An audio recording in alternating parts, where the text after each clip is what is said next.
हम भी अपने जीवन में पहली बार माँ के मुख से बचपन में सुनी थी। पूज्य बक्सर वाले मामा जी सुनाते थे और वही चर्चा आज पहली बार श्री दंडी स्वामी महाराज जी को सन्मुख बैठा के सुना रहे हैं। श्री चंद्रहास जी, भक्त चंद्रहास का चरित्र बिल्कुल सावधानी से, बिल्कुल मर्यादित होकर के आप सब लोग विराजिए और एक एक शब्द श्रवण कीजिए। ठाकुर जी को जो चुनता, अच्छा एक बात, दो बातें हैं, एक तो होता है ठाकुर जी को आप चुनो और एक होता है ठाकुर जी आपको चुने। अभी यहां बैठे हुए 99% लोग, 1% की हम जिम्मेवारी नहीं लेते, 99% और उनमें मैं भी हूं, 99 में, एक में नहीं हूं मैं, 99% लोग जो यहां बैठे हैं मेरे सहित, हमने ठाकुर जी को चुना है। हम में से 1% कोई है जिसको ठाकुर जी ने चुना है। भक्ति और ये प्रवचन और ये सत्संग और ये सब करने का अभिप्राय केवल एक ही है कि वो हमें चुने। चंद्रहास ऐसे भक्त हैं जिनको ठाकुर जी ने चुना है, पर ठाकुर जी चुन तो किसी को लेते हैं, पर उस भक्त की एक स्थिति को ठाकुर जी परखते रहते हैं कि मैं चाहे जो कर दूं इसका विश्वास डगमगाता तो नहीं है। भक्ति के 3 स्तंभ हैं, विश्वास, संबंध और समर्पण। अगर इन तीनों में से एक में भी आप कमजोर हो तो ठाकुर जी की भक्ति में आप केवल कर रहे हो, आप चुन रहे हो, वो नहीं चुन रहे आपको। विश्वास, संबंध और समर्पण, 3 भाव। तो कल हम लोगों ने कहां तक प्रसंग सुना था कि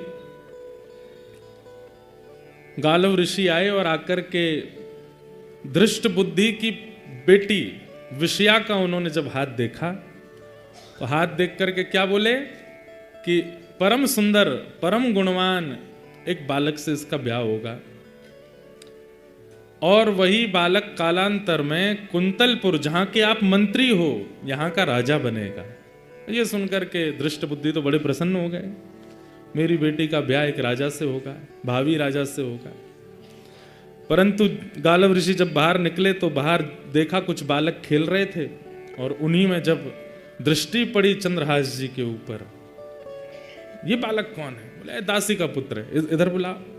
पास बुलाया, माथे की रेखा देखी, सिर पर हाथ रख के बोले भविष्य में कालांतर में तुम ही कुंतलपुर के राजा बनोगे। सुन करके दृष्ट बुद्धि बोला ये दासी पुत्र राजा बनेगा? बोले हंसो मत, तुम्हारी बेटी का वर्ण भी यही करेगा, यही तुम्हारी बेटी का पति होगा। ऐसा कहकर के गालव ऋषि तो चले गए, लेकिन दृष्ट बुद्धि के मन में आ गया ये मैं होने नहीं दूंगा। मंत्री हूं, राजा नहीं हूं, मंत्री हूं, लेकिन इतनी गरिमा महिमा तो जानता हूं कि अपने पुत्र पुत्री का विवाह मुझे कहां करना है, किससे करना है। ये चलते फिरते फकीर संत कुछ भी बोल जाते हैं, इनकी बातों में कोई सत्यता होती है? अरे मंत्री हूं, राजा से ज्यादा मेरी चलती है। राजा तो सिंहासन पर बैठता है, पर नीचे क्या हो रहा है सब मेरे हाथ में है, मैं देखता हूं। कैसे ये संभव नहीं होगा। और सज्जनता और दुर्जनता की भिड़ंत हुई। परम सज्जन श्री चंद्रहास जी महाराज और परम दुर्जन कौन? दृष्ट बुद्धि। उनकी सुंदरता देख करके विषया तो तभी मोहित हो गई थी। और सबसे बड़ी बात कि सुंदरता चेहरे में नहीं है, हृदय में है, क्योंकि हृदय में ठाकुर जी हैं। और वही हृदय की सुंदरता, जिसके चित्त में ठाकुर जी होते हैं, उसकी सुंदरता अलग होती है। एक बात सुनिएगा, सुंदर व्यक्ति को देख करके चित्त में काम उत्पन्न होता है, सुंदर व्यक्ति को देख करके चित्त में भोग उत्पन्न होता है, विलास उत्पन्न होता है, तो वो व्यक्ति सुंदर है। लेकिन किसी की सुंदरता देख करके श्री जी प्रकट होती हैं, ठाकुर जी प्रकट होते हैं, वृंदावन प्रकट होता है, व्रज का स्मरण होता है, तो समझ जाओ परम भक्त है। चंद्रहास जी के रूप को देख करके विषया के चित्त में पता नहीं कैसी प्रीति ठाकुर जी के प्रति जागृत होने लगी।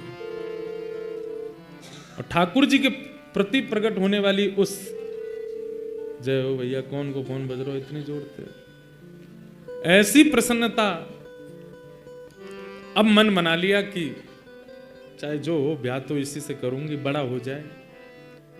लेकिन दृष्ट बुद्धि ने मन बना लिया कि इसको नष्ट करना है। सैनिकों को बुलाया, बोले एक काम करना है तुम्हें मेरा। बोले क्या? वृक्षों के नीचे एक बालक घूमता रहता है। बोले हाँ, उसको पकड़ करके ले जाना है और दूर वन में ले जा करके, इतना दूर ले जाना कि खबर भी ना पड़े, दूर वन में ले जाके उसका वध कर दो। और प्रमाण देने के लिए मुझे उसका कोई एक अंग अपने साथ लेकर के आना, जिससे यह प्रमाणित हो जाए कि तुमने उसे मार दिया। सैनिकों ने पूछा महाराज जी उस बालक का अपराध क्या है? बोले अच्छा खबरदार, तुम्हारी हिम्मत क्यों होती है पूछने की? मैं मंत्री हूं, मुझे पता है उसका अपराध क्या है। तुम्हारा यह काम नहीं है कि तुम ये पूछो मुझसे कि उसका अपराध क्या है। उसका जो भी अपराध है मुझे पता है। तुम केवल जितना मैं कहता हूं उतना करो। उस बालक को लेकर के जाओ, कोई देखने ना पाए। बधिकों ने कहा महाराज जी हम कहीं गए, हमारे रूप आदि को देख के हमने उसको उठाया, वो चिल्लाया, गांव के लोग आ गए तो बोले रूप बदल के जाओ। बोले क्या रूप बना के जाएं? बोले गले में माला पहन जाओ, धोती पहन जाओ, ऊपर स्वाफा बांध लो, गले में एक झोला टांग लो, संतों का भेष बना लो और सीताराम सीताराम चिल्लाते हुए जाना। सुना है उसको सत्संग कीर्तन बहुत प्रिय है और संतों के पास वो सहज खुद ही चला जाता है। संत बन के जाओगे तो आ जाएगा। सैनिकों ने संतों का रूप धारण कर लिया और संत रूप धारण करके वो सब सैनिक जन गए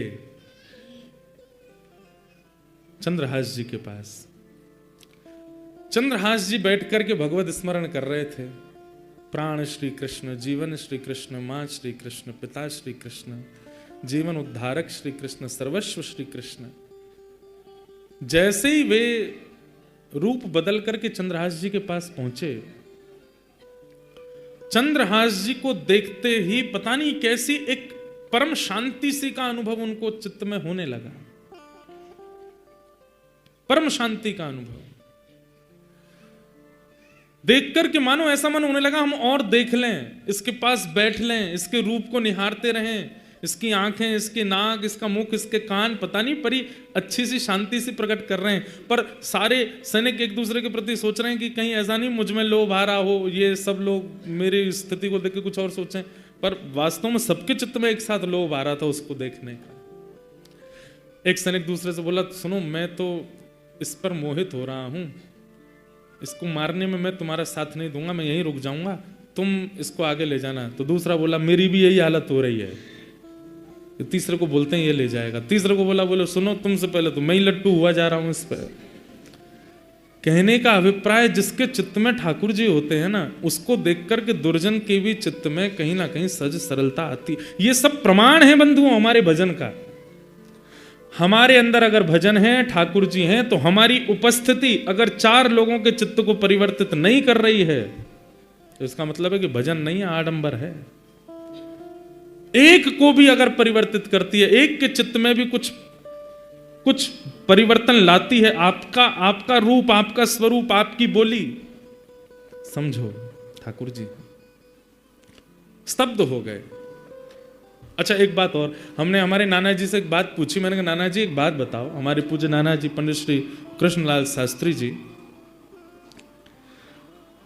बड़े अच्छे भागवत के विद्वान और ब्रज साहित्य के विद्वान। उनसे हमने एक बार पूछा, मैंने कि नाना जी जैसे प्रहलाद जी की भक्ति देख करके सारे सैनिक भक्ति करने लगे, भजन करने लगे, हिरण्यकश्यप ने देखा उसके अंदर क्यों कुछ नहीं हुआ? सबके चित्त में हो रहा था तो हिरण्यकश्यप में वही प्रश्न यहां भी उठता है। जब सबके चित्त में चंद्रहास जी को देख करके प्रेम, प्रसन्नता, भक्ति उत्पन्न हो रही है तो फिर दृष्ट बुद्धि के चित्त में क्यों नहीं? हमारे नाना जी एक सहज सरल सा उत्तर देते थे, लाला अगर बटन ऑन करोगे तो एक बटन से कई बार वो दीपावली पे लंबी लंबी लाइट्स जलती हैं ना, सारी लाइटें जल जाती हैं, पर वही जलती हैं जिनमें जो फ्यूज नहीं होती। जिनमें करंट पहुंचता है, लेकिन उन्हीं लाइटों में कई बल्ब ऐसे होते हैं वो फ्यूज होते हैं, करंट आने के बाद भी वो नहीं जलते, इसका मतलब वो फ्यूज हैं।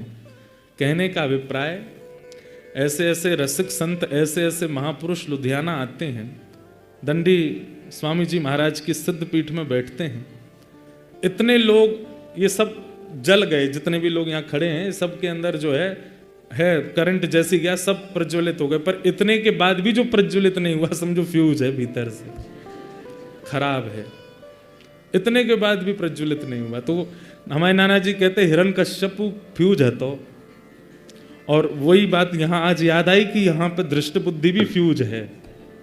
अच्छा, आदमी फ्यूज कब होता है? आदमी फ्यूज कब होता है? वैष्णव अपराध से। अगर वो किसी वैष्णव के प्रति दूषित बुद्धि रखता है, जैसे कोई रसिक संत हैं, उनके आप प्रणाम करते हो, दर्शन करते हो, उनको वंदन करते हो, उनकी कथा सुनते हो, पर कभी आपके मन में आ गया यार ये उतने ऊंचे हैं नहीं जितना हम सोचते हैं, ये तो ऐसे ही हैं, ये भी हमारी तरह लोभी हैं, ये भी हमारी तरह कामी हैं, ये भी हमारी तरह ही हैं, ये भाव आते ही आपके द्वारा वैष्णव अपराध हुआ, वो फ्यूज हो जाता है। फिर चाहे कितना करंट देते रहो प्रज्वलित नहीं होगे। उसी के बाद फिर भक्ति सूक्ष्म होनी प्रारंभ हो जाती है, उसी के बाद भाव खत्म होने शुरू हो जाते हैं, नेत्रों के आंसू सूख जाते हैं, फिर कुछ नहीं होता, फ्यूज हो जाते हैं। तो दृष्ट बुद्धि फ्यूज है। लेकिन ये सारे जो सैनिक हैं देख करके चंद्रहास जी को देखते रह गए। लेकिन थोड़ी देर बाद इन सैनिकों ने बात की, बोले कि अगर हमने इसको मारने का मन नहीं हो रहा, इसका कोई अपराध नहीं है, पर अगर हमने इसको नहीं मारा तो हम मारे जाएंगे, छोटे छोटे बच्चे, हमारे घर परिवार सब, हमारा वो दृष्ट बुद्धि मंत्री बहुत दुष्ट है, सब खत्म कर देगा इसको नहीं मारा तो। और ऐसा भी नहीं कि हम जाके कह देंगे मार दिया, वो तो प्रमाण मांगेगा, प्रमाण दिखाओ, उसका कोई अंग दिखाओ, क्या काट के लाए हो। सावधानी से सुनना। दृष्ट बुद्धि की आज्ञा की ज्यादा प्रेशर था इनके ऊपर, सैनिकों के ऊपर। तो सैनिकों ने जैसे ही आंख खुली चंद्रहास जी की, देखा ओहो संत जन बैठे हैं, संतों के वेश में थे, तुरंत चरणों में प्रणाम किया। अब तो महाराज वो और बिक गए, बोले कितना प्यारा है, एक तो रूप इतना सुंदर, स्वभाव कितना अच्छा है इसका, चरणों में प्रणाम कर रहा है। तुरंत जल लेकर के आए नदी का, अब चरण धोने लगे, बोले मुझे चरणामृत चाहिए। मेरे गुरुदेव जो मुझे नियम बता के गए, नारद जी महाराज ने चंद्रहास जी को यहाँ पर अद्भुत ज्ञान प्रदान किया, उसका विषय तो मैंने छेड़ा ही नहीं है। उसमें नारद पांचरात्र संपूर्ण सिखा करके गए हैं, जो भगवान ने नारद जी को बताया कि एक वैष्णव का नियम कैसा होना चाहिए, एक वैष्णव की रहनी कैसी होनी चाहिए, एक वैष्णव का स्वभाव कैसा होना चाहिए, वो सब भगवान ने नारद जी को सिखाया। नारद जी ने आज चंद्रहास जी को सिखाया है, और वही नारद जी ने प्रहलाद जी को सिखाया, वो ध्रुव जी को सिखाया। तो उसमें एक नियम है, संत दिखते ही परिचय अपरिचय बाद की बात, दिख रहा है स्वरूप से संत हैं, सबसे पहले प्रणाम करो, और हो सके तो चरणामृत ले लो।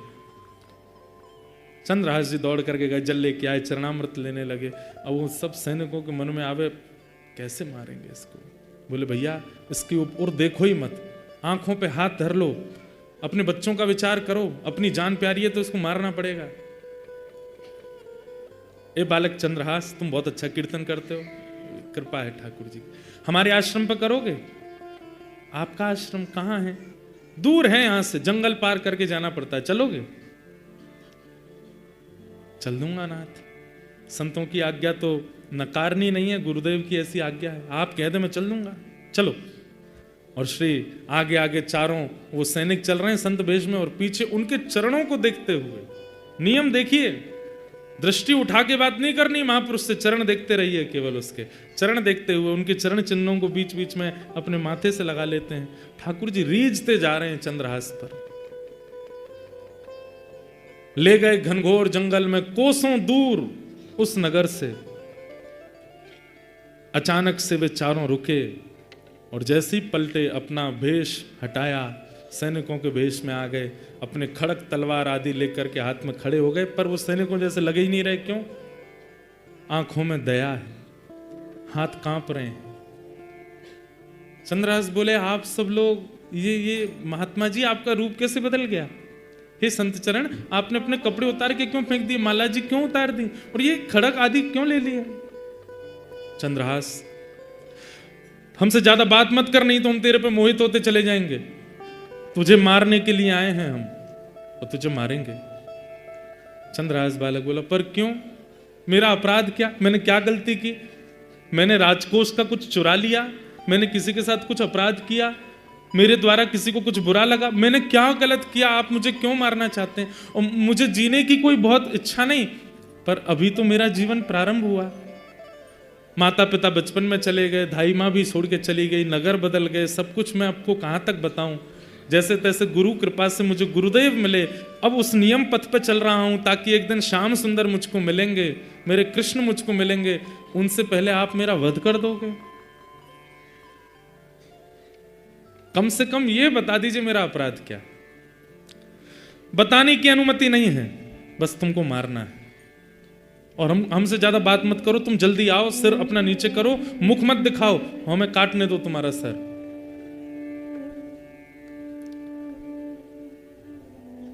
चंद्रहास बालक थोड़े घबरा गए, हाथ जोड़ करके बोले, एक आज्ञा चाहिए। बोले क्या? अंतिम इच्छा मैं अपनी पूरी कर सकता हूं। बोले क्या अंतिम इच्छा है?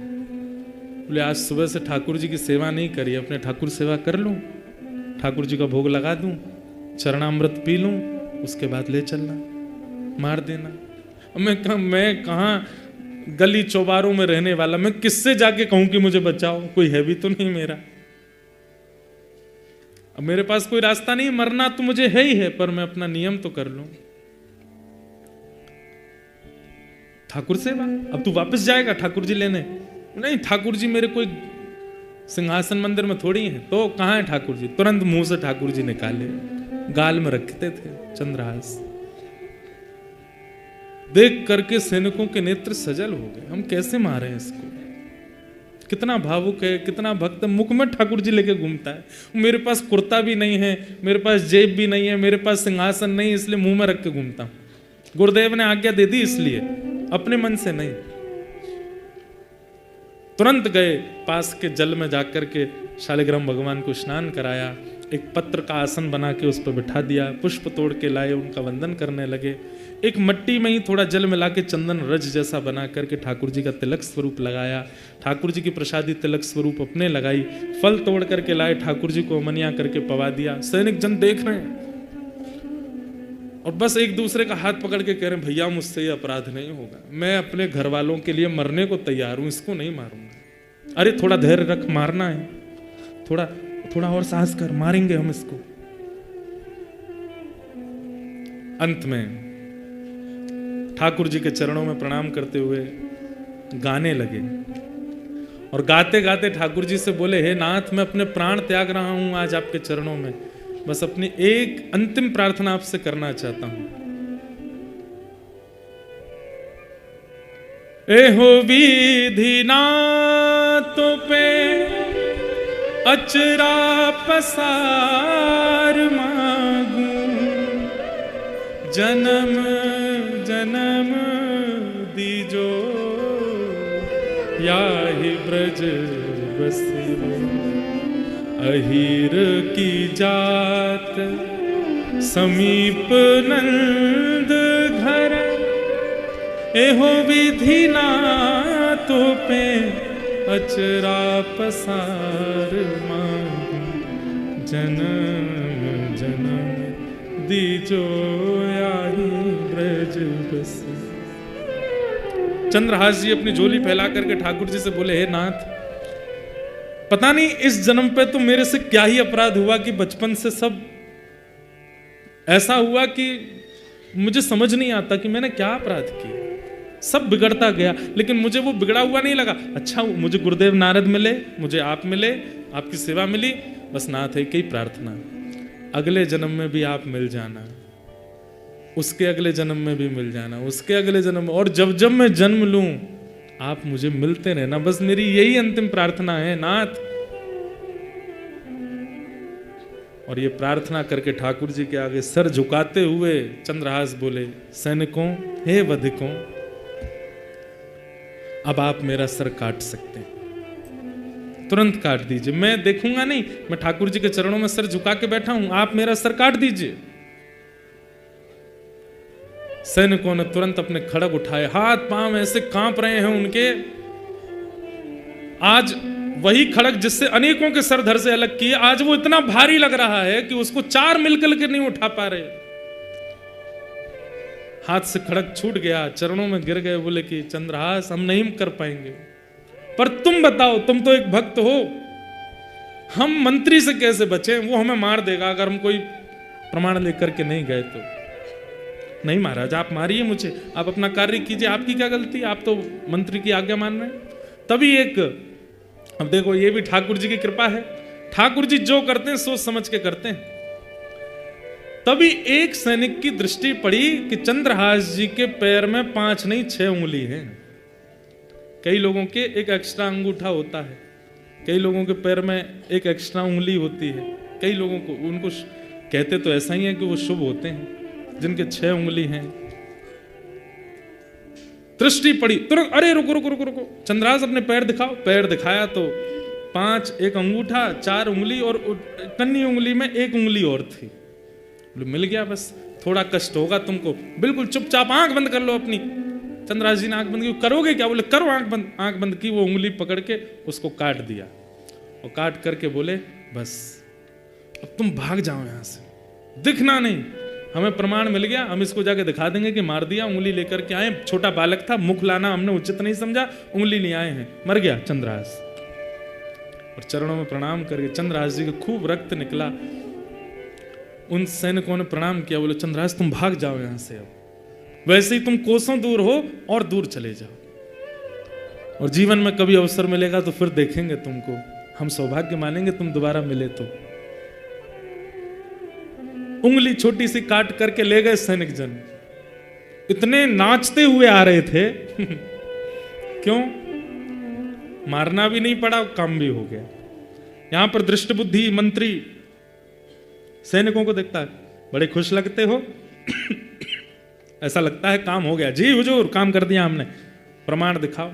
उंगली दिखाई, देख करके हंसने लगा दृष्ट बुद्धि। संत बोलता था उससे ब्याह होगा मेरी बेटी का, संत बोलता था वो राजा बनेगा यहाँ का। ये सब संत वंत कुछ नहीं होते, इनकी बातें ऐसी रहती हैं। और अब देखो अपनी पुत्री का ऐसे कुल में ब्याह करूंगा और देखना फिर क्या होता है। अब हो गया पत्ता साफ। और ये गालव ऋषि, इनको तो कभी बुलाना ही नहीं अपने यहाँ, कुछ भी बोल जाते हैं। मंत्री से बड़े थोड़ी होते हैं संत ऋषियों की वाणी।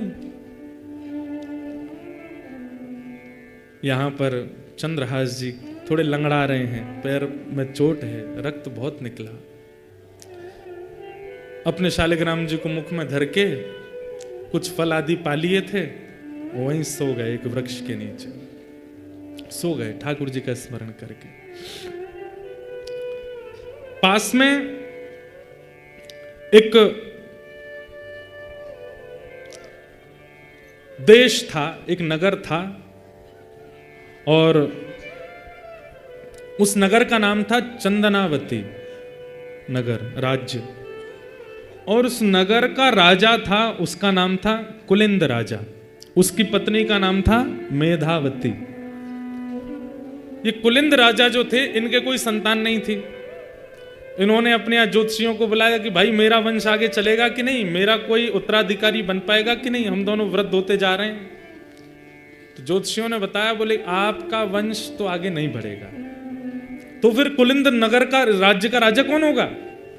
तब उन्होंने देखा, बोले कि महाराज आपको एक यज्ञ करना पड़ेगा, और उस यज्ञ की पूर्णाहुति कलश लेकर के आपको जंगल में एक सरोवर है, वहां जाना पड़ेगा, वहां स्नान करना पड़ेगा। जब आप वहां से लौट करके आ रहे होंगे तब आपको एक बालक मिलेगा, वही बालक आप गोद लेंगे और वही बालक कुलिंद देश का राजा बनेगा।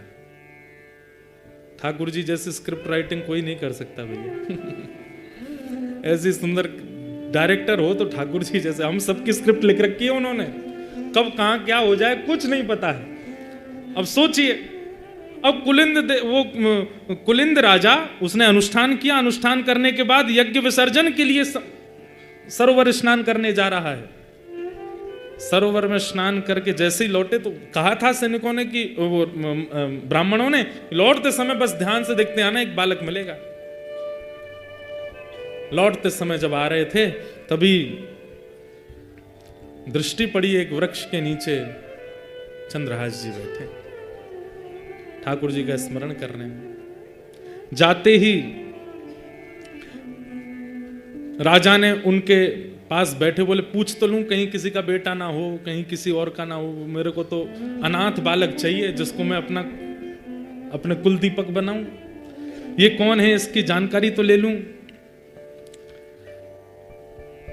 पूछा कि तुम कौन हो,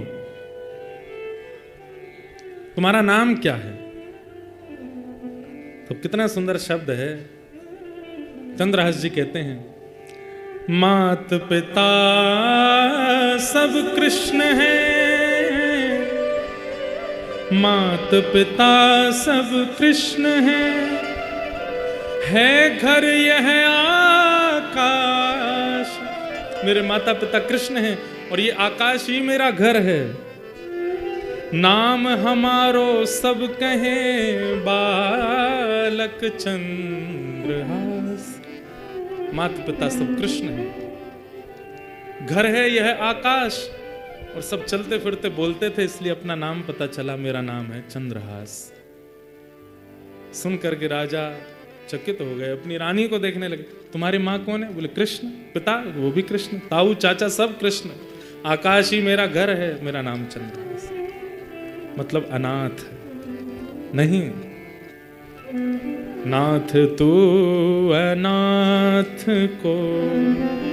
भगवान का नाम नाथ है, द्वारिका नाथ, जगन्नाथ, श्रीनाथ, सब जगह नाथ हैं। और नाथ का मतलब क्या होता है?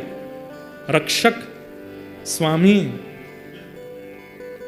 अगर आप नाथ हैं, नाथ, तो मुझसे बड़ा अनाथ कोई नहीं है। हम सबको कहना चाहिए, नाथ तू अनाथ को तो अनाथ कौन मोह। आप सब अनाथ नहीं है। सबको लगता है कि ये उमेरो, ये उमेरो। अच्छा, कल रिजाइन दे दीजिए अपने काम से, कमाई छोड़ करके घर पे बैठो, पत्नी से कहो चलो आलू पराठा बनाओ। आज काम पे नहीं जाना, नहीं जा रहे, छोड़ दिया। पत्नी एक बार, अच्छा मेरे पास रहना घर पे, बड़े वाले गिलास में लस्सी लेके आओ, इतना बड़ा पंजाबी गिलास, पियो। शाम को बोलो आज कुछ और बनाओ, पिज्जा बनाओ, रात्रि में ये वाला पराठा बनाओ, सुबह ये बनाओ। 1 दिन 2 दिन 3, हर दिन डिमांड करो। 7 दिन बाद रसोई पे खड़ी खड़ी बोलेगी, खाना ही है कि कमाना भी है। देवी अब कमाई उमाई कुछ नहीं, अब तो तान दुपट्टा से, तो कल परसों की व्यवस्था कैसे होगी भगवान देखेंगे। पत्नी हो, बच्चे हो, माँ हो, पिता हो, सगे हो, संबंधी हो, 7 दिन में खलने लगोगे उनको। 7 दिन बाद प्रिय नहीं लगोगे। इच्छा होने लगेगी कि बस ये पड़ा ही रहेगा क्या, कुछ करना नहीं इसको। हम किसी के प्रिय इसलिए हैं क्योंकि हमसे उसका कोई स्वार्थ है। मानते तो हमारा भी परिवार है, हमारा भी सब कुछ है, हम बोल रहे हैं यहां बैठ करके, पर मुझे भी पता है, आपको भी पता है, स्वार्थ लाग करहि सब प्रीति। अपना कौन है? तो फिर हम अनाथ नहीं हुए। एकमात्र ठाकुर जी ऐसे जिनका हमसे कोई काम नहीं बनने वाला, फिर भी हमारे लिए बैठे। वास्तविक नाथ तो वही है। भोग मत लगाओ ठाकुर जी का, फिर भी बैठे रहेंगे आपके घर पे। वस्त्र मत बदलो ठाकुर जी के, फिर भी बैठे रहेंगे। इत्र मत लगाओ, फिर भी बैठे रहेंगे। आरती मत करो, फिर भी बैठे रहेंगे। करोड़पति हो जाओ, फिर भी बैठे रहेंगे। खाकपति हो जाओ तो भी कह देंगे कोई बात ना, मुंह तो कोने में धर के लई चल संग में। कोई तेरा साथ छोड़ दे, मैं ना छोड़ूंगा, मैं तेरे संग ही रहूंगा।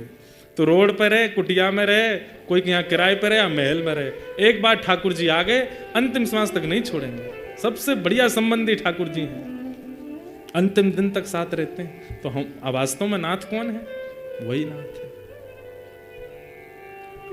नाथ तू अनाथ को अनाथ कौन मोसो, जो त्यों तुलसी कृपाल चरण शरण चेरो। मुंह समान आरत नहीं, आरत हर तो सो। तू दयालु दीन हो, तू दानी हो भिखारी, हो प्रसिद्ध पात की तू पाप पुंजहारी। ठाकुर जी कितना कहां क्या किसका सोच के बैठे हैं कुछ नहीं पता है। चंद्रहास जी महाराज को पिताजी मिल गए, माताजी मिल गए, लेकिन देखिए कितनी अद्भुतता। मैं तो चरित्र सुन के इतना आनंदित हुआ हूं, पढ़ करके इतना सुख मिला कि आपको सुनाने में मुझे बहुत प्रसन्नता हो रही है। चंद्रहास जी से आज्ञा ले रहे हैं राजा रानी, देखो हमारे कोई संतान नहीं है, हम पास के चंदनावती देश के राजा हैं और हमको एक ब्राह्मणों ने कहा था कि हमको एक बालक मिलेगा मार्ग में, अनाथ बालक, उसको हम अपना बालक बना, उसी को हम अपनी राज्य का राजा बनाएंगे, उसी को अपना उत्तराधिकारी बनाएंगे। तुम हमारे पुत्र बन सकते हो, हम दोनों को अपने माता पिता रूप में स्वीकार करोगे? तुम जो कहोगे वो हम करेंगे। मतलब जैसे कोई लड़का लड़की का ब्याह होता है, ऐसे संबंध हो रहा है। ये सुनकर के चंद्रहास जी महाराज बोले, देखिए माता पिता तो मेरे कृष्ण हैं, उनके अलावा मैं किसी को मानता नहीं, पर आपको पुत्र की आवश्यकता है, इसलिए मैं आपकी भरपाई तो कर दूंगा, लेकिन मेरी एक शर्त है। क्या? मेरे भजन में, मेरे साधन में, मेरी सेवा में आप विक्षेप तो नहीं करेंगे? मुझे ठाकुर जी के भजन में दिक्कत तो नहीं देंगे? अरे क्यों देंगे हम दिक्कत? तुम्हारे लिए एक छोटा महल बनवा देंगे, तुम राजकुमार होगे उस देश के, प्रेम से रहना, अनेक सेवक हूं। नहीं, मुझे कोई सेवक नहीं चाहिए, मैं अकेला अपने ठाकुर जी की सेवा अपने हाथ से करूंगा, बस मुझे इतना वचन दे दीजिए, मेरी सेवा में आप विक्षेप नहीं डालेंगे तो मैं चलूं। हमें मंजूर है बालक, हम कोई तुम्हारी विक्षेप नहीं, तुम खूब प्रेम से सेवा करना, 24 घंटा लगे रहना सेवा में, बस तुम हमें स्वीकार करना। ठीक है, अगर आप मेरी भक्ति में बाधक नहीं बनेंगे तो मैं पुनः कह दूं, माता पिता तो मेरे कृष्ण हैं, पर आपका पुत्र मैं बन जाता हूं। और श्री चंद्रहास जी ने उस राजा, कुलिंद राजा को अपने आप को पुत्र रूप में प्रदान कर दिया कि आप मुझे ले चलो। सिंहासन पर बैठे महाराज, पुष्प वर्षा हो रही है, लाखों की तादाद में पूरा चंदनावती नगर देख रहा है, हमारा राजकुमार आ रहा है बैठ करके, और रथ में बैठ करके श्री चंद्रहास जी पधारे। ये ठाकुर जी की लीला है भैया, कहां क्या करें, बस उन पर भरोसा रखो। हम लोग कैसे हैं पता है, बीमार हो गए, 7 दिन दवाई से ठीक नहीं हो रहे, अब क्या करें, ऊपर का कोई चक्कर है हमारे ऊपर, यहाँ पर ये कर आओ, वहां पर वो कर आओ, उधर से वो कर आओ, उधर से वो कर आओ, यहां से ऐसे। ठाकुर जी पे भरोसा क्यों नहीं रखते हैं? ठाकुर जी का चक्कर क्यों नहीं है आपके ऊपर, ये दूसरों का ही चक्कर क्यों है हमारे ऊपर? प्रहलाद जी महाराज कहते हैं, कृष्ण ग्रह ग्रहितात्मा नवेद जगदीश्वर। जब अनेक प्रयासों से नहीं मर रहे थे प्रहलाद जी, तब हिरण्यकश्यप ने पूछा, तूने कोई टोना किया है क्या, कोई टोटका है क्या, ये कोई प्रेत तेरी रक्षा कर रहा है क्या? बोले पिताजी ऐसा मत कहो, कोई प्रेत नहीं है, कोई टोना टोटका नहीं है, ना तो मेरा राहु बलवान, ना मेरा केतु बलवान, ना मेरा गुरु बलवान, ना मेरा सूर्य बलवान, ये सारे ग्रह नक्षत्र सब है ही नहीं, एक ग्रह है मेरे जीवन में, क्या? कृष्ण ग्रह। मीराबाई कहती हैं, बड़ी देर में ताली बजी भैया, मैं तो गोविंद रा गुण गासू, राणा जी रूठे तो मने काय करसी, मैं तो गोविंद रा गुण गासू, राणा जी। मीराबाई को सब बोलते हैं तू भजन छोड़ दे, तेरे कुल परिवार के सब लोग तुझे इतना टोकते हैं, रोकते हैं, मारते हैं, क्या क्या करते हैं, विष पिलाते हैं, फिर भी तू हरि गोविंद का गुण गाती है। अरे वो राजा रूठ जाएगा तेरे से, राणा रूठ जाएगा, किसी दिन रात्रि में कुछ कर देगा, तेरा गला सर से धड़ से अलग हो जाएगा। मीराबाई कहती हैं, एक राजा रूठे उसके लिए मैं अपना हरि नाम छोड़ दूं, और कहीं वो विश्व जगत का राजा रूठ गया तो, कहीं वो त्रिलोकीनाथ रूठ गया तो मैं क्या करूंगी? एक राजा के रूठने की मुझे चिंता नहीं, बस वो नहीं रूठना चाहिए। रूठे चाहे राजा वासे कछु ना काजा, एक तू ही महाराजा और कौन पास जाएंगे। रूठे चाहे भाई वासे कछु ना भलाई, एक तू ही है सहाई और कौन को सराएंगे। रूठे चाहे शत्रु और मित्र आठों याम, एक तेरे चरणन के नेह को निभाएंगे। जग सारा झूठा एक तू ही है अनूठा, रूठ जाए चाहे सारा जग पर तू ना रूठा चाहिए। आप मत रूठो नाथ। मीराबाई गा रही है, तुम तो गोविंद रा गुण गासूं, राणा जी रूठे तो मने काय करसे। गोविंद रा गुण गासूं, राणा जी रूठे तो मने काय करसे। हे राम नाम रा जहाज चला, राम नाम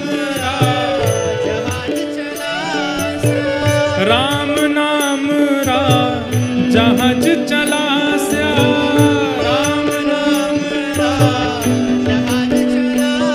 मैं तो भव सागर तर जासूं, मैं तो भव सागर तर जासूं।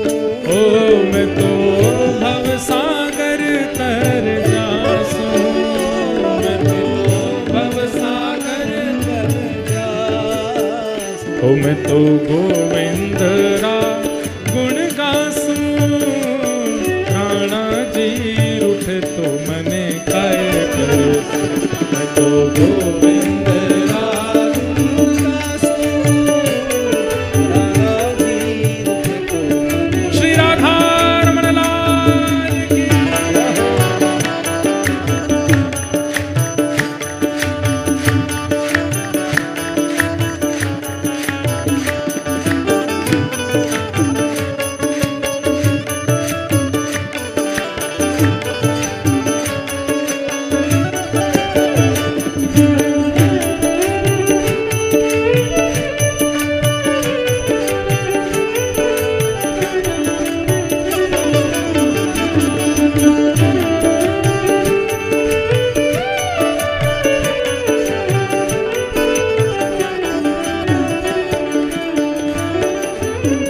चरणामृत रा नेम हमारा,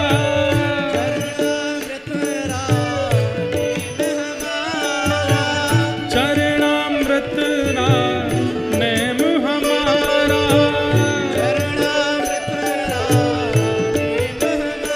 मैं तो नित उठ दर्शन पासूं, मैं तो नित उठ दर्शन पासूं। ओ मैं तो नित उठ दर्शन पासूं, मैं तो नित उठ दर्शन पासूं।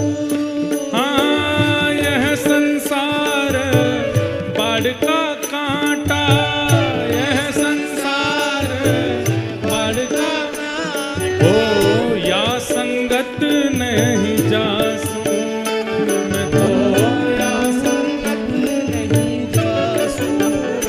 हे मीरा के प्रभु गिरधर नागर, मीरा के प्रभु गिरधर नागर, हे मीरा के प्रभु गिरधर नागर, मीरा के प्रभु गिरधर नागर। ओ मैं तो निरख परख गुण गासूं, मैं तो निरख परख गुण गासूं। भाई साहब कह रही है ये संसार बाढ़ का कांटा, या संगत ना जासूं। ये संसार कांटा है, ऊपर से पुष्प दिखाते हैं लेकिन नीचे पकड़ो तो कांटा है। इसके पास मुझे नहीं जाना। मेरे तो कौन है, मीरा के प्रभु गिरधर नागर, निरख परख गुण गासूं। ओ बाला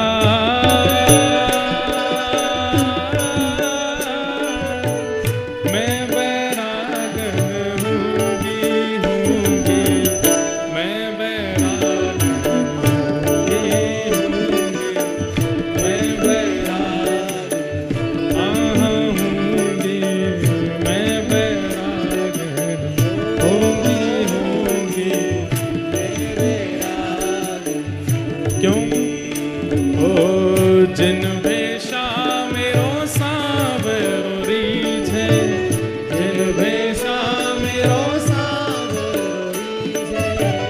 जिन भेषा मेरो गिरधर रीझै, जिन भेषा मेरो गिरधर जिन भेषा राधा रमण जूरी छे, भेषा राधा रमण जूरी जिन भेषा राधा वल्लभ जूरी छे, जिन भेषा राधा वल्लभ जूरी जिन भेषा श्री वृंदावन रीझै, जिन भेषा श्री वृंदावन रीझै। मैं तो सोही भेष धरूंगी हो, मैं तो सोही भेष धरूंगी, हाँ मैं तो सोही भेष धरूंगी हो, मैं तो सोही भेष धरूंगी।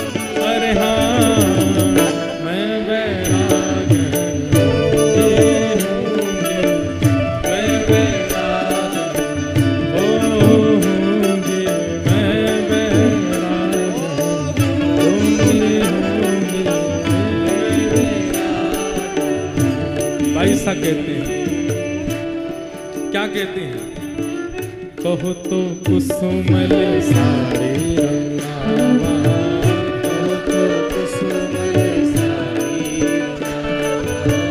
कहो तो कुसुमल सारे रंगावा,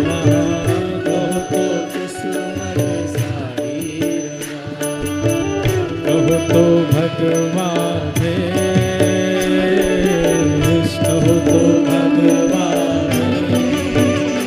ओ कहो तो मोतियन मांग भरावा, कहो तो मोतियन मांग भरावा, ओ कहो छिटकावा के वाला, कहो छिटकावा, अरे हाँ मैं बैराग होंगी, मैं बैराग ओ बाला,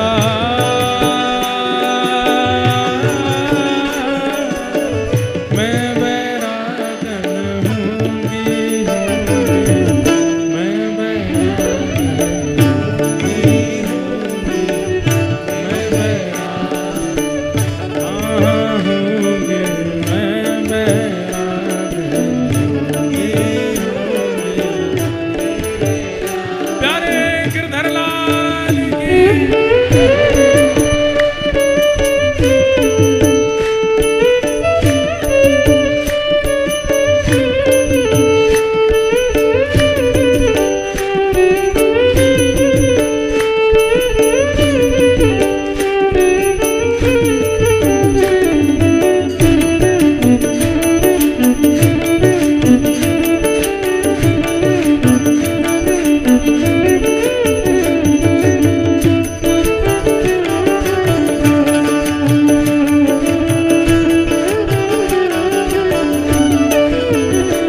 प्राण हमारा वहाँ बसत है,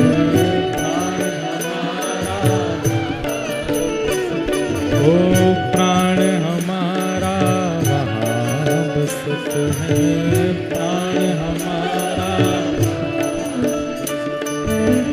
यहाँ तो खाली हो, यहाँ तो खाली हो, यहाँ तो खाली हो, यहाँ तो खाली हो। ओ मात पिता परिवार सोई है, मात पिता परिवार मात पिता परिवार सोई है, मात पिता ओ कहिए तिनका तो भला, कहिए तिनका हाँ भला, कहिए तिनका तो भला, कहिए तिनका अरे हाँ मैं बैराग होंगी, मैं बैराग होंगी,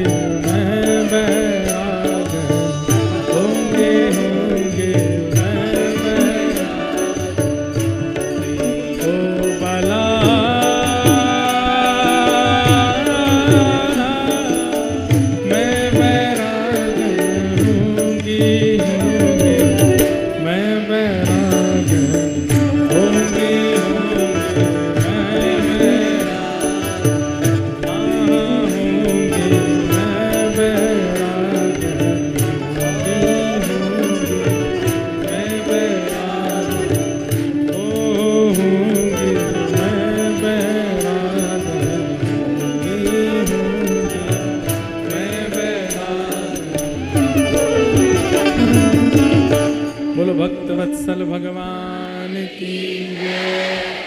भरोसा रखो भैया ठाकुर जी पे।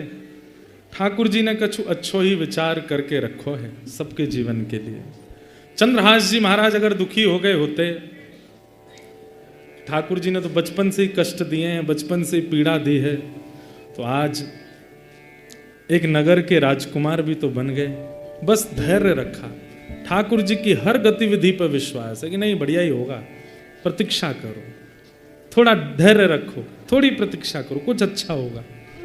रक्त तक निकल सकता, उंगली तक कट जाएगी, प्राण तक निकलने की स्थिति आ जाएगी, पर धैर्य रखो। ठाकुर जी धैर्य परखते हैं।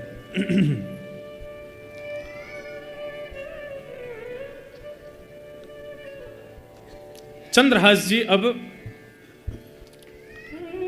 चंदनावती राज्य के राजकुमार हैं। राज्य में आते ही पिता ने आज्ञा दी, बेटा चंद्रहास अब तुम देखो ये मर्यादा है कुल की, तुम्हें विद्यालय पढ़ने जाना होगा। विद्यालय गए। विद्यालय जाकर के चंद्रहास जी ने पूरी शिक्षा ग्रहण की, जैसी शिक्षा एक राजकुमार को प्राप्त होनी चाहिए वो सब शिक्षा ग्रहण करके वापस आए। वापस आकर के पिता ने उत्तराधिकारी रूप में उनको घोषणा करके पूरे नगर के सामने घोषणा कर दी कि भाई ये हमारे उत्तराधिकारी। चंद्रहास जी जैसे ही मंच पर आकर के हाथ जोड़े, उनकी रूप को देख करके, मुख का तेज देख करके, नेत्रों की गंभीरता देख करके तो पूरी प्रजा मोहित हो गई। राजा से कह दिया, बोले राजन आपने इतने सुंदर हमारे उत्तराधिकारी चुने हैं, अब तो बस इच्छा हो रही है कि ये राजगद्दी पर कब बैठेंगे, ये राजा कब बनेंगे।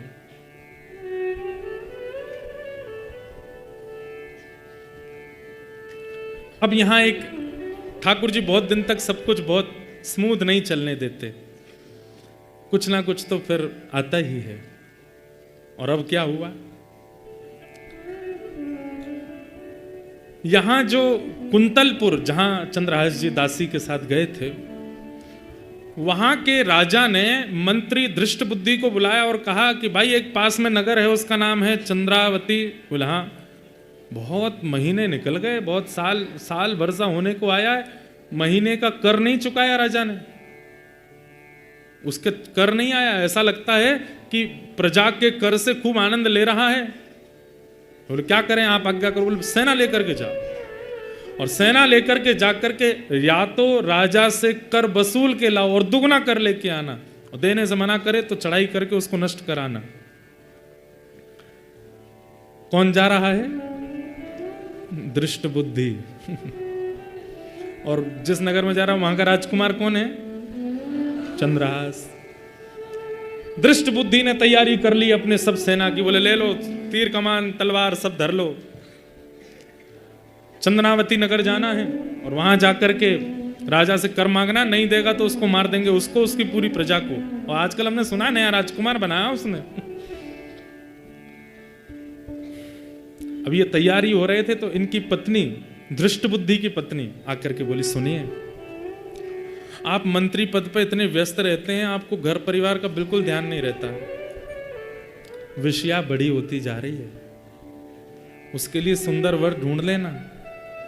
और अपने नगर में तो करने में संकोच होता है, प्राचीन काल में एक ही शहर में ब्याह कम होते थे, थोड़ा दूसरे नगर के लोगों से करते थे।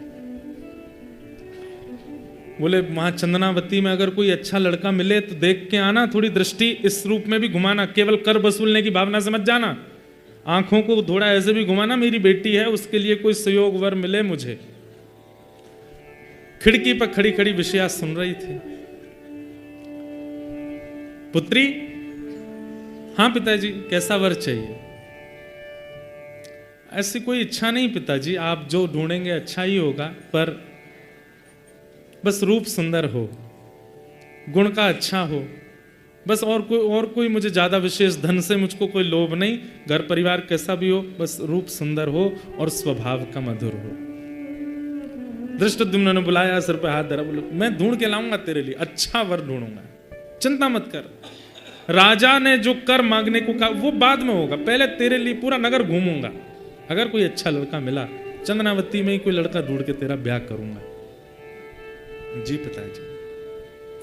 यहां वो दृष्टबुद्धि अपने पूरी सेना लेकर के निकल रहा है, और वहां चंदनावती के राजा को अचानक याद आया और उसने चंद्रहास जी को बुलाया।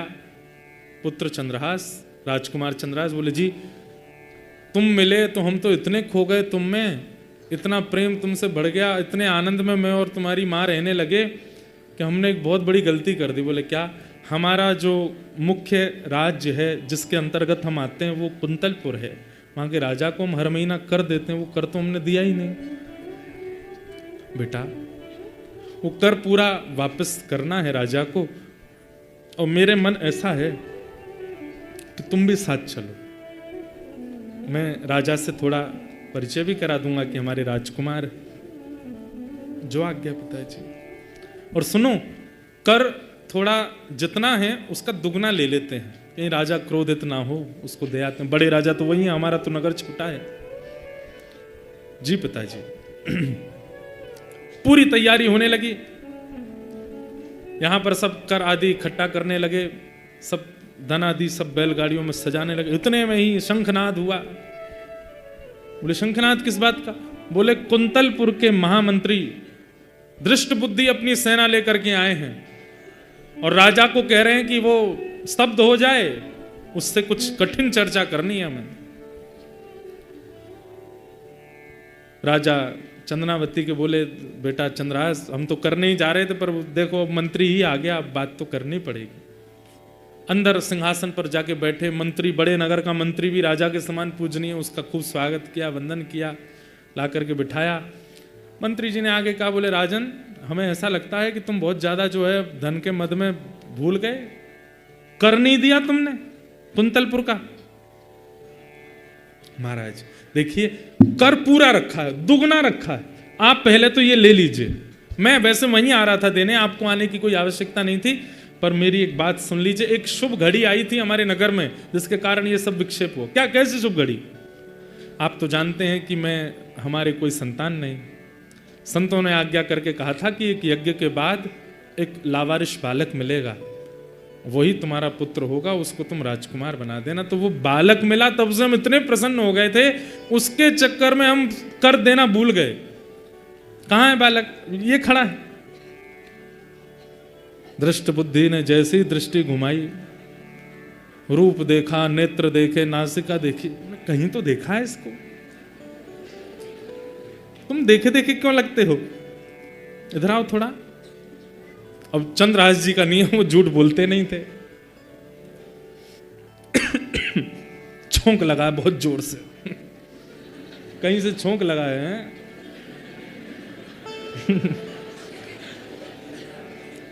दृष्ट बुद्धि के मन में लगा है मिर्ची का छोंक। कथा चल रही है और घटने लग जाए स्थिति, समझो कि वास्तविक में सुन रहे हैं आचार्य चरण। दृष्ट बुद्धि के छोंक लग गया चित्त में। बोले कि हे दृष्ट बुद्धि, कहीं ये वही तो नहीं जो तुम सोच रहे हो? नहीं नहीं, वो कैसे हो सकता है? उंगली तो मेरे पास ही रखी है, वो तो नहीं होगा। चंद्रहास जी मंद मंद मुस्कारे। तुम हंस क्यों रहे हो मुझे देख के? महाराज सुनो, इधर आओ, पादुका उतारना अपनी। चंद्रहास जी बोले, जी। जैसे ही पादुका उतारी तो इकन्नी उंगली के पास में, अब वो कटा हुआ थोड़ा दिखता तो है ही, उसका वो भले भरा हुआ, जैसे ही देखा, तुम्हारे पहले 6 उंगली थी क्या? जी। हे भगवान, मेरा नाम दृष्ट बुद्धि, मेरे साथ इतना बड़ा अत्याचार, अन्याय, मेरी प्रजा खेल गई मेरे साथ। मैं इतना घमंड करता था कि मेरे जैसा महामंत्री नहीं मिलेगा किसी को, सेना इशारे पर नाचती है, मेरे साथ ऐसा कर दिया। तुम्हारा नाम चंद्रहास है? चंद्रहास जी हंस गए। जी महामंत्री जी, मैं चंद्रहास हूं। इतने में राजा आया कंधे पर। हमने इसका राज्य तिलक आदि तो कर ही दिया है, अभी हमारा राजकुमार है, भावी हमारी चंदनावती का राजा। जैसे ही कई राजा तो सब चिल्लाने लगे, चंद्रहास राजकुमार की जय हो, चंद्रहास राजकुमार की जय हो। दृष्ट बुद्धि खड़ा खड़ा देख रहा है, दांत कसकसा रहा है। हाँ हाँ, बहुत अच्छा, बहुत। बहुत अच्छा, सुंदर पुत्र है तुम्हारा, अच्छा बालक मिला, भगवान की कृपा है तुम्हारे ऊपर। बस यही कारण था कि हम कर नहीं दे पाए, इसकी लाड़ प्यार में और इसके उसमें हम इतने व्यस्त हो गए। पर महाराज जी आप चिंता ना करें, ये दुगना कर है। 1 साल का कर नहीं दिया मैंने, ये 2 साल का कर दे रहा हूं। और इसका मतलब ये नहीं अगले साल नहीं दूंगा, ये 1 साल का अधिक मैंने अपनी तरफ से प्रसन्नता में दिया है राजा के लिए।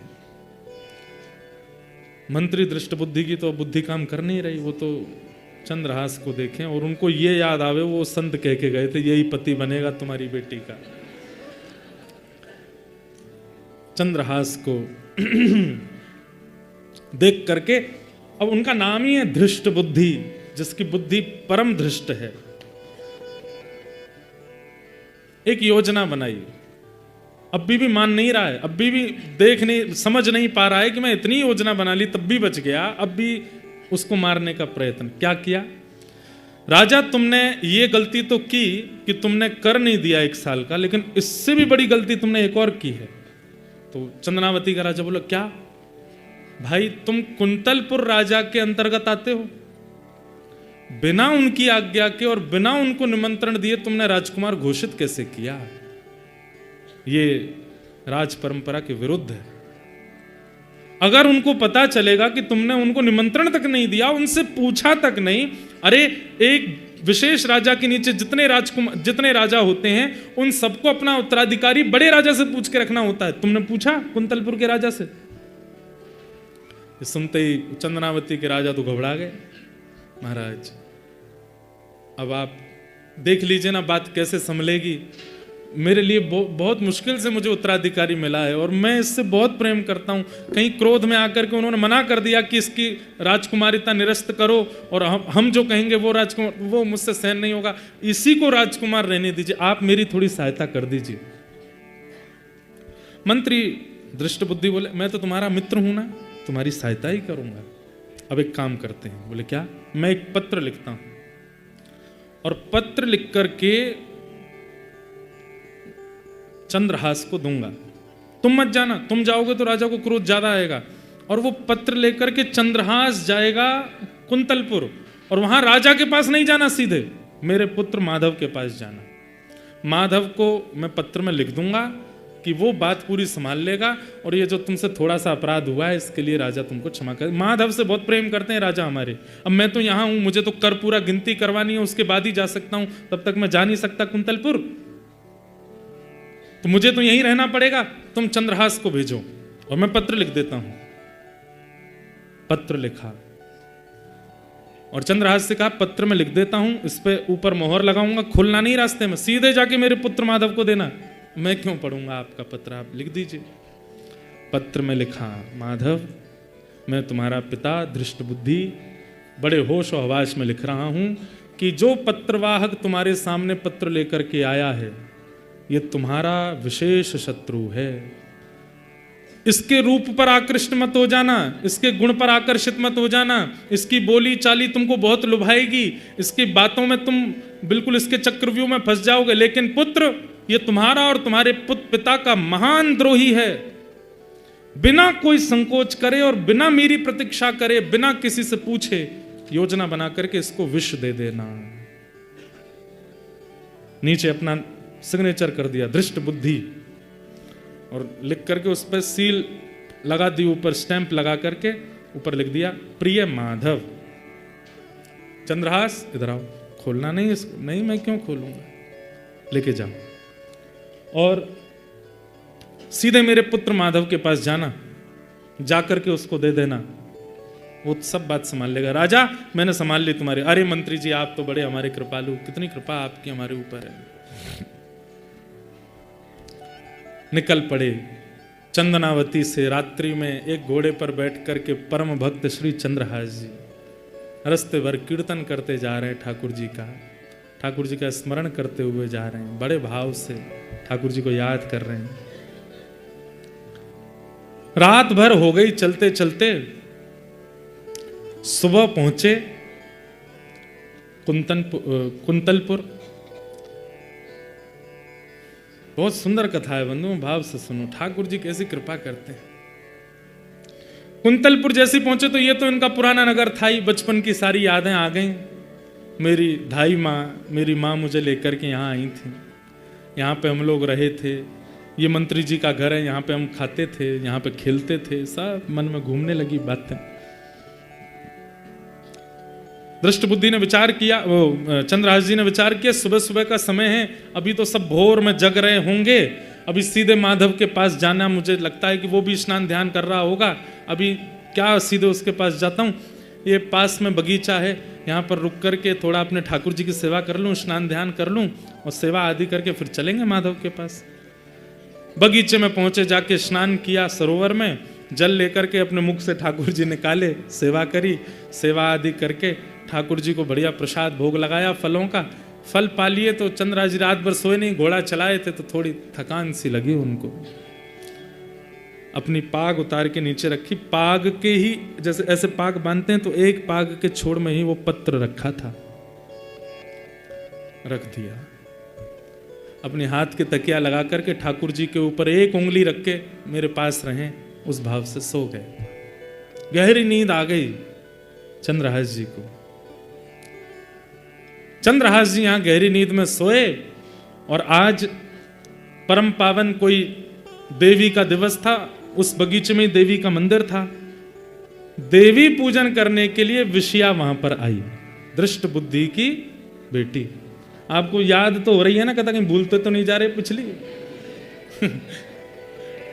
तो दृष्ट बुद्धि की बेटी विषया वो उस बगीचे में देवी पूजन करने के लिए आई।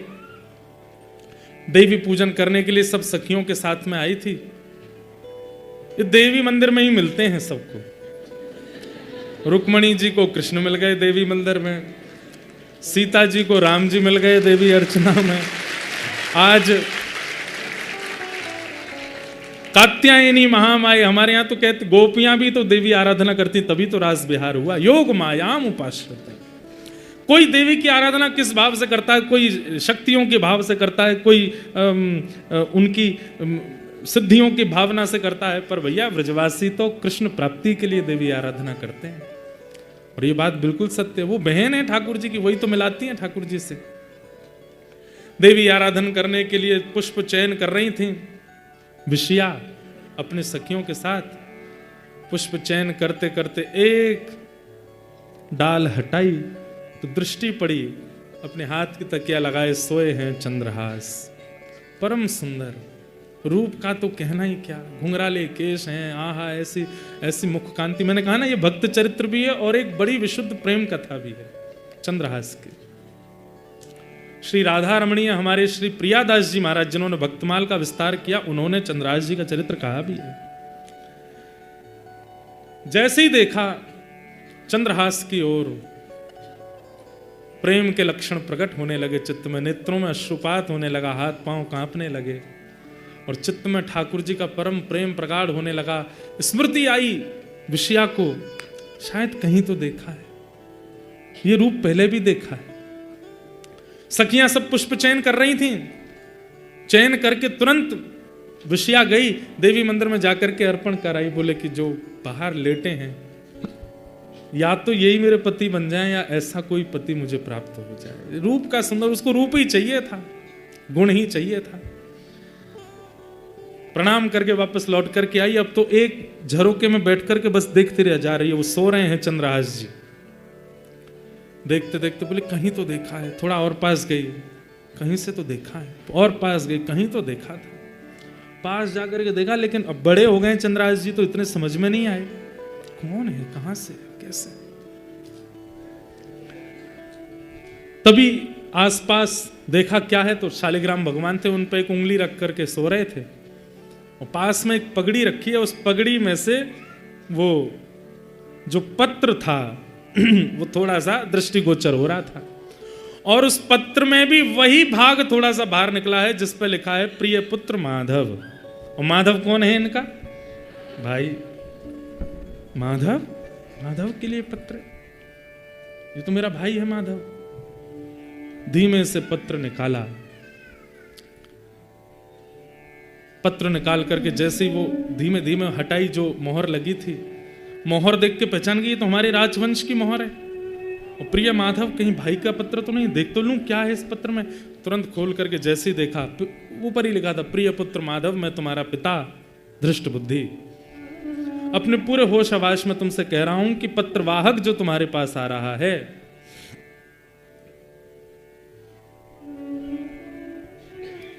ये तुम्हारा शत्रु है और तुम बिना किसी विचार के, बिना किसी चिंतन के मेरी प्रतीक्षा मत करना, इसको विष दे देना, मेरा प्रतीक्षण मत करना। एक थोड़ी सी सुधार करने वाली बात अभी अभी याद आई। वो भाई का नाम माधव नहीं मदन था। क्या नाम था? मदन। वो क्यों समझ में आई बात? क्योंकि संस्कृत में पत्र लिखा था और उसमें ये भाव, जब विषया पढ़ रही है अपने पिताजी का पत्र, तो प्रिय पुत्र मदन, मैं तुम्हारा पिता दृष्ट बुद्धि पूरा पत्र लिख रहा हूं, इसको ध्यानपूर्वक पढ़ना, मेरी प्रतीक्षा मत करना, इस पत्र को पढ़ करके ऐसे ऐसे कर। तो वो जब पढ़ रही थी तो उन्होंने पहले पत्र की पंक्ति देखते ही सोचा, पिताजी गए मेरे लिए वर ढूंढने के लिए, हो सकता है उनको वर मिल गया है और उसी वर के संकेत भाई को भेजा है। तो जहां पर लिखा था कि मदन, ये जो पत्रवाहक आया है तुम्हारा शत्रु है, तो मदन का एक अर्थ होता है कामदेव, और कामदेव यानी कि बहुत सुंदर है कामदेव। उस काम का शत्रु कौन है? उसकी सुंदरता को नष्ट करने वाले श्री कृष्ण हैं। तो मदन का शत्रु मतलब कि भाई कामदेव को भी लज्जित करने वाला जो ये पत्रवाहक सुंदर आया है, इसको तुम विष प्रदान कर देना, बिना मेरा चिंतन किए, बिना मेरी प्रतीक्षा किए इसको विष दे देना। तो विषया ने सोचा, ये पिताजी ने पत्र लिखा है भैया को बताने के लिए कि जो पत्रवाहक है ये मेरे लिए सुंदर वर है, जिसकी सुंदरता कामदेव को भी लज्जित करने वाली, और है ही इतने सुंदर हैं। पर जल्दी जल्दी में पिताजी ने विषया की जगह विष लिख दिया है। विष दे देना। पिताजी ने जल्दी जल्दी में विषया की जगह विष लिख दिया है। पर भैया के पास ये पत्र मैं लेके जाऊंगी तो बात अलग जाएगी, इनको ही जाना चाहिए, पर मैं इसको कैसे ठीक करूं? काली स्याही से लिखा है। तुरंत विषया ने एक नुकीली कुछ सीख निकाली और अपने आंखों का काजल लेकर के उस पर लगाया, सीख पर। वो संस्कृत में पूरा लिखा था, विषयस्मयी प्रदायतम। अगर प्रदायतम करें तो इसका अर्थ होगा इसको विष दे दो। अब उन्होंने सोचा कि विषयस्मयी को विषयामयी कर दूं तो मतलब मैं हो जाऊंगी। तो उन्होंने क्या किया, विषयास्मयी प्रदातव्या, एक आ की मात्रा पीछे लगाई, एक आ की मात्रा आगे लगाई अपने आगल के आंख के अंजन से, और पत्र का पूरा अर्थ बदल गया। पत्र का अर्थ क्या हो गया कि हे प्रिय पुत्र मदन, ये जो पत्रवाहक तुम्हारे सामने आए हैं ये मदन का शत्रु है, यानी कि मदन मतलब कामदेव को भी लज्जित करने वाली इसके रूप है। तुम मेरी प्रतीक्षा मत करना, मेरे आने का चिंतन मत करना, मेरे आने की खबर मत देखना। जितना जल्दी हो सके बिना किसी से पूछे विचारे, किसी को बिना बताए तुरंत इसको विषया प्रदान कर देना, इससे विषया का ब्याह कर देना। विषया कर दिया। विषया करके तुरंत वो लेके और कहीं से कुछ गर्म सा कुछ लाई, उससे वो जो मोहर थी उसको थोड़ा पिघला करके और उसको पुनः लगा करके मोड़ मरोड़ करके फिर से पाग में धर के और विषया बलैया लेकर के भाग गई वहां से। बढ़िया होगा। जाके भैया से बोले, भैया जल्दी तैयार हो जाओ। क्यों? कोई आ गया तो मेहमान, तैयार रहो। ठाकुर जी की लीला अद्भुत है। यहां थोड़ी देर बाद चंद्रहास जी की नींद खुली। नींद खुलने के बाद देखा सूर्य खूब ऊपर आ गए। बोले, अरे बहुत लंबा सोया मैं तो। पाग देखी, अपने पाग में पत्र आदि सब रखा था, उसको और संभाल के पाग वाग पहनी। ठाकुर जी मुंह में धरे गाल में और अपना सब व्यवस्थित करके तुरंत घोड़े पर बैठे और टप टप करते पहुंच गए महाराज मंत्री धृष्ट बुद्धि के घर पर। मदन ने देखा घोड़े पर बैठ करके परम सुंदर परम प्रवीण कोई आया है। आते ही उसको देखा, बोले कहीं तो देखा है, कहीं तो देखे हो तुम, कौन हो भैया? अरे मदन भैया मुझे भूल गए, आपको पूरी नगरी मंत्री पुत्र कहती है, बचपन में एक आपका सखा था दासी पुत्र उसको सब कहते थे। अच्छा चंद्रहास? बोले हाँ भैया चंद्रहास। अरे भैया तुम्हारे संग तो बहुत खेले हम, इधर आओ, हृदय से लगा लिया। बोले तुम तो पहचान में ही नहीं आए। बोले भैया बस सब आयु बढ़ गई, लेकिन बहुत अच्छा लगा कि आप मुझे मिल गए। अरे तुम तो बचपन में ऐसे ही रहते थे, आज बड़े सुंदर लग रहे हो, बड़े मधुर लग रहे हो, तुम्हारा रूप कांति सब बिल्कुल बढ़िया, और ये राजकीय वस्त्र पहन के कैसे, क्या खबर? चंद्रहास जी ने सब बताया। बोले ऐसे ऐसे मैं तो वहां चला गया था, वहां पर एक राजा ने मुझको गोद ले लिया और अपना राजकुमार। अरे तुम राजकुमार बन गए? बोले जी। बड़े बड़े पधारे भैया, बताओ कैसे आगमन हुआ? बोले हमारे नगर चंद्रावती में पूज्य पिताजी पधारे हैं, दृष्ट। हाँ हाँ पिताजी चंद्रावती तो गए? बोले हाँ, तो उन्होंने पत्र भेजा है आपके लिए, ये पत्र है। पत्र खोल करके तुरंत वो हटा करके पत्र खोल करके, प्रिय पुत्र मदन, तुम्हारे सामने जो खड़ा है पत्रवाहक, ये मदन का शत्रु है, काम को लज्जित करने वाला है। इसकी सुंदरता पर, इसकी भाव पर, इसके सब पर मदन मोहित होता है। इसलिए ठाकुर जी को मदन मोहन कहा जाता है, क्योंकि काम भी मोहित होता है उनके रूप पर। तुम इसके रूप को देख करके मेरी प्रतीक्षा मत करना, मेरे आने का विचार मत करना, मैं आऊं तभी सब काम हो, ऐसा कोई भाव मन में मत रखना। मेरे आने से पहले ही बिना किसी को बताए, बिना खबर दिए, बिना निमंत्रण दिए विषया को इसको प्रदान कर देना। अब पत्र देखते जा रहे हैं, सामने देखें मदन के नेत्र सजल हो गए। बोले मेरे जीजाजी खड़े सामने। दौड़ करके गए, तो सबको तो नहीं बताना, माँ को तो बताना। माँ माँ माँ सुनो। बोले हाँ क्या हुआ? हमारी बहन के लिए सुंदर वर मिला है माँ। कहाँ है? पिताजी ने लिख करके भेजा है, विषया को दे दो, और कह रहे हैं मेरी प्रतीक्षा मत करना, तुम विवाह कर दो विषया का। कहाँ है? जमाई राजा का। बोले द्वार पर खड़े। बाहर आकर के देखा तो बाहर चंद्रहास जी खड़े थे हाथ जोड़े। आहा बारी जाऊं, कितने सुंदर हमारे जमाई राजा, लाला जल्दी कर। विषया को बोला, विषया जल्दी आओ। बिटिया तुम्हारी शुभ घड़ी आ गई, देखो सुंदर पति आए हैं। देखा भी नहीं विषया, मुझे मंजूर है माँ, करा दो करा दो, अब देरी मत करो। पिता बेटी एक बात लेकिन कष्ट की है। बोले क्या? पिता ने कहा है कि वो नहीं आ पाएंगे। कोई बात नहीं माँ, आते रहेंगे पिताजी, आप तो मेरा ब्याह कराओ जल्दी। ये कथा नारद जी सुना रहे हैं और अर्जुन और कृष्ण बैठ करके सुन रहे हैं, ठाकुर जी सुन रहे हैं बैठ करके चंद्रहास का चरित्र।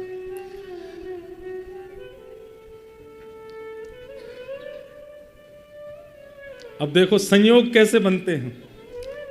बेटा किसी को तो नहीं बताना, मैं हूं, तुम हो और विषया है और जमाई जी हैं, बस हम में ये ब्याह कर लेंगे, लेकिन ब्याह पढ़ाने वाले पंडित जी तो चाहिए। जाओ कोई पंडित जी को बुला लाओ। अब ये मदन जैसे ही निकल रहा था घर से, इतने में गालव ऋषि आ गए सामने, जो कह के गए थे कि इनका ब्याह होगा। हे ऋषिवर। बोले जी मेरी पुत्री की कुंडली देख करके बता दीजिए, उसका ब्याह नक्षत्र कौन सा, जल्दी करना है, जितना जल्दी हो सके करना है। पिताजी ने आज्ञा करी है, जितना जल्दी हो सके विषया दे दो। गालव ऋषि भीतर आए, मंद मंद मुस्कुरा रहे थे, सब जानते तो थे ही। कुंडली देख करके बोले हमारी बात सुनिएगा ध्यान से। माता जी बोले हाँ बताइए। बोले आपकी पुत्री, इसका ब्याह अगले एक घड़ी के अंदर नहीं हुआ, अगर 24 मिनट के अंदर नहीं हुआ तो आगामी 24 वर्ष तक इसके लिए वर नहीं मिलेगा। एक घड़ी के अंदर इसका ब्याह होना चाहिए। अब मदन बोला 24 मिनट में ब्याह कैसे? अरे तुम धृष्ट बुद्धि मंत्री के पुत्र, तुमको क्या देर लगे? मैं बस नाम बोलता जाऊंगा, सामग्री देते जाना मुझको, मैं कराता हूं ब्याह। मुख्य मुख्य विधि होंगी। कौन कौन सी मुख्य विधि होंगी? बोले सिंदूर दान होगा, 4 सप्तपदी बोलते हैं, होते 4 ही हैं, 4 फेरे पड़ेंगे, और क्या कहते हैं, गठबंधन होगा, गठजोड़ा होगा, और अब पिताजी तो है नहीं, तो माताजी एक हाथ से माँ बन के एक हाथ से पिता बन के दोनों को आशीर्वाद दे देंगे। मैं ऋषि हूं, मैं दोनों को आशीष दे दूंगा, अग्नि प्रज्वलित होगी।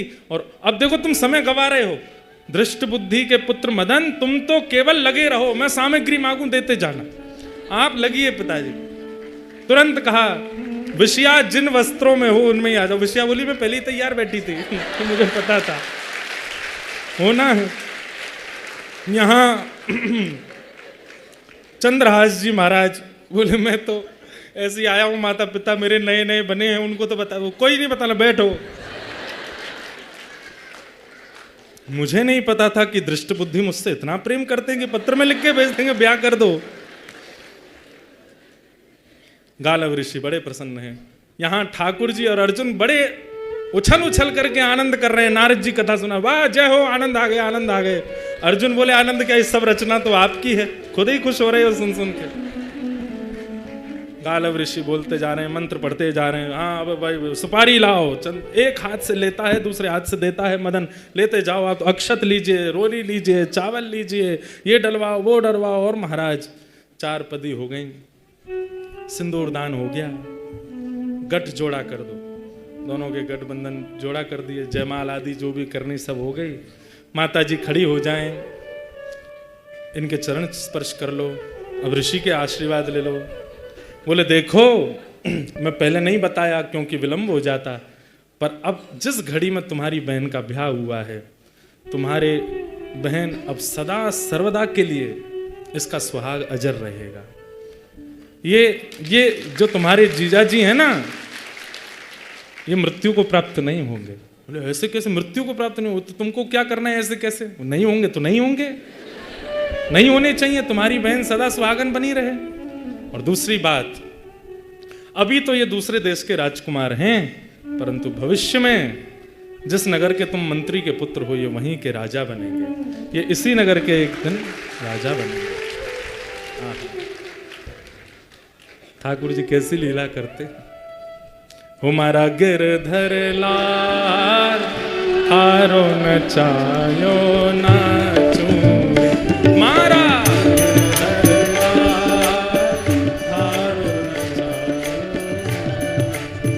हो मैं तो थारो नचायो नाचू, मैं तो हो मैं तो थारो नचायो नाचू, मैं तो गाइए। ओ मारा गिरधर लाल थारो नचायो नाचू,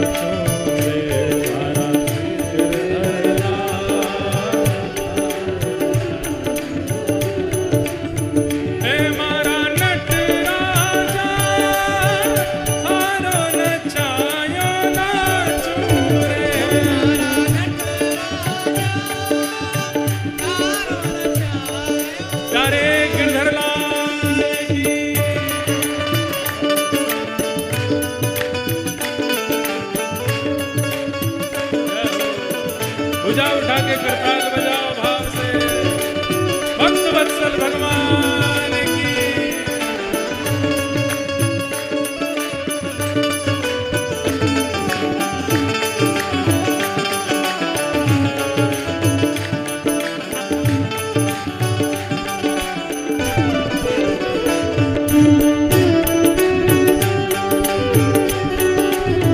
श्री गोवर्धन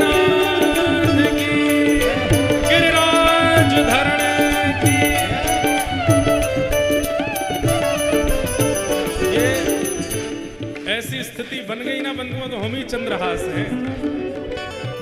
थारे घर में रहूं निरंतर, थारी ही हाट चलाऊं। थारे घर में रहूं निरंतर, थारी हाट चलाऊं।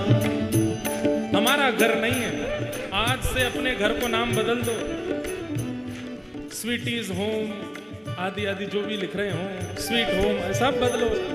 क्या नाम है घर का? बोले श्री जी निवास, राधा रमण निवास, श्री राधा वल्लभ जी निवास। और केवल बाहर लिखना नहीं है, मानना भी है कि उन्हीं का ही है। हम तो यहाँ किराए पे रह रहे हैं। थारे घर में रहूं निरंतर, थारी ही हाट चलाऊं। थारे घर में रहूं निरंतर, थारी हाथ चलाऊं।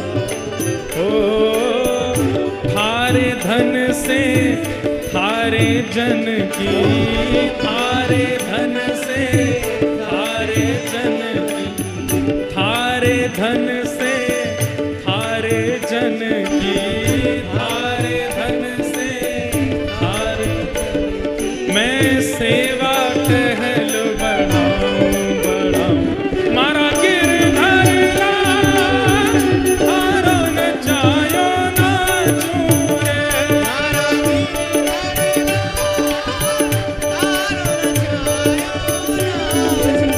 हे मारा नट राजा, हारो न जायो ना चूरे।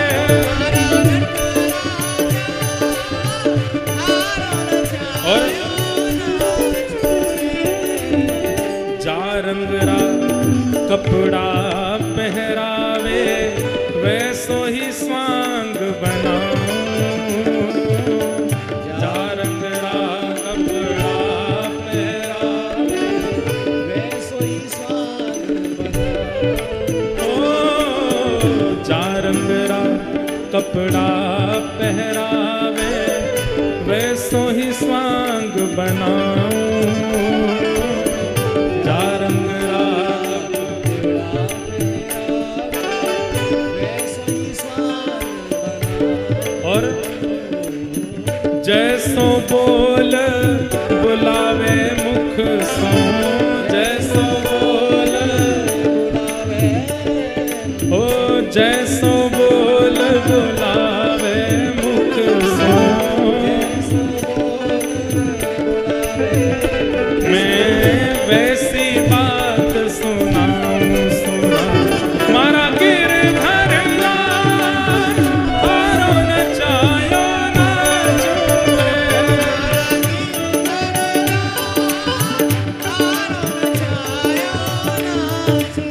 हे मारा नट राजा, हारो न जायो ना चूरे।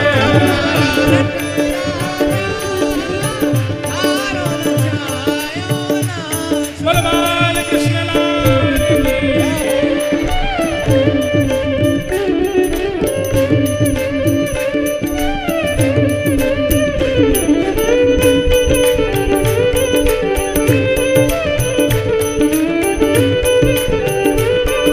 बलनंद के लाला की।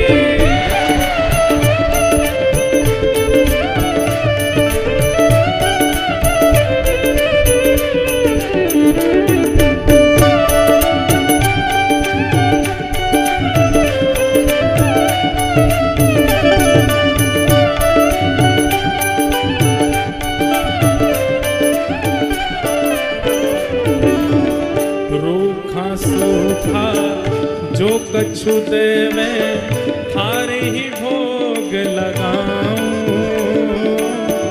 रूखा सूखा जो कुछ देवे, थारो ही भोग लगाऊं। हाँ, रूखा सूखा जो कछु देवे, थारे ही भोग लगाऊं। रूखा सूखा जो कुछ देवे, थारो ही भोग और लगाऊं। अगर घर में व्यवस्था रूखा ही बनता है, इतनी व्यवस्था है तो वो भी भोग लगाओ। लेकिन कभी ठाकुर जी अगर कृपा कर दें तो हो खीर परस या छाछ राबड़ी, खीर परस या छाछ राबड़ी, हो खीर परस या छाछ राबड़ी, खीर परस या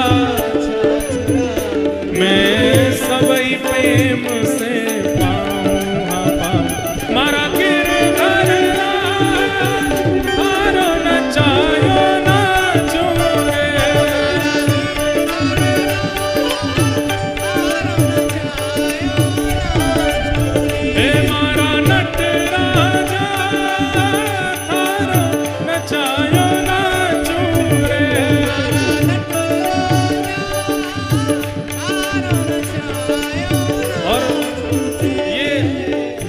पंक्ति मुझे सबसे अच्छी लगती है इस पद की।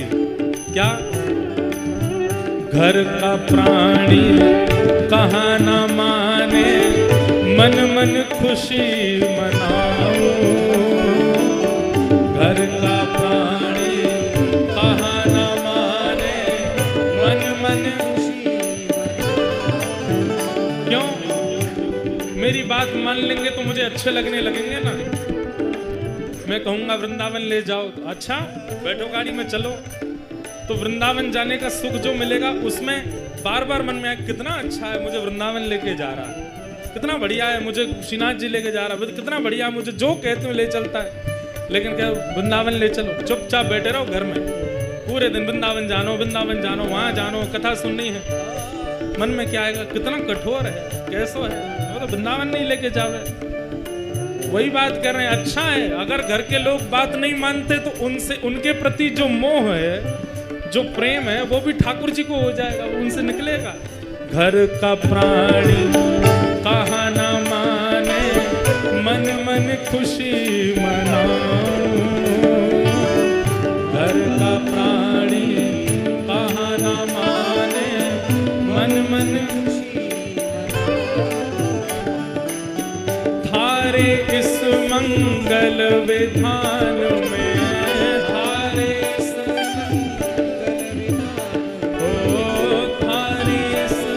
मंगल विधान में, थारे इस मंगल विधान में काहे टांग अड़ाऊं अड़ाऊं। मारा गिरधर हारो नचायो नाचो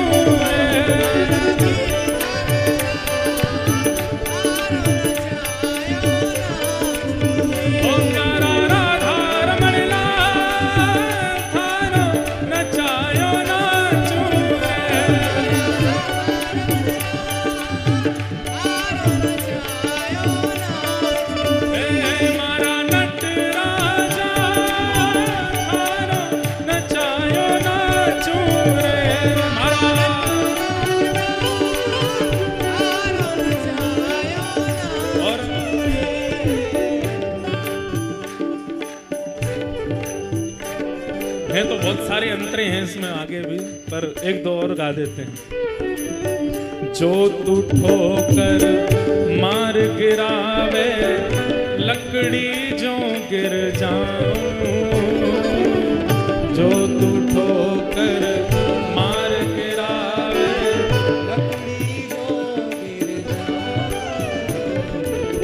लकड़ी जो गिर जाऊं का मतलब क्या है?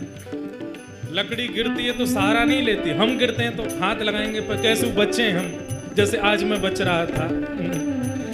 एक बार तो ऐसी ठोकर लगी कि सही में मेरे दांत गए आज मेरे, मौके वाली गिरूंगा, बहुत डर लगे, हाथ पांव पकड़ के चलूं। लेकिन शायद इसमें भी हम में अभी विश्वास कच्चा है, इसलिए सहारा लेते हैं, नहीं तो यहाँ जो बात है वो सिद्ध होती।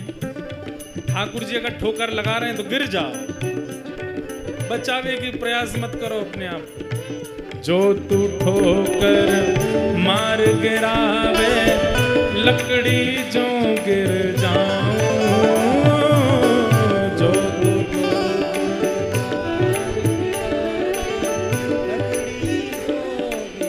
और हे जो तू माथे ऊपर बिठावे, हाँ जो तू ऊपर बिठावे, मैं तो भी ना शर्माऊं। मारा गिरधर हारो नचायो नाचूं रे,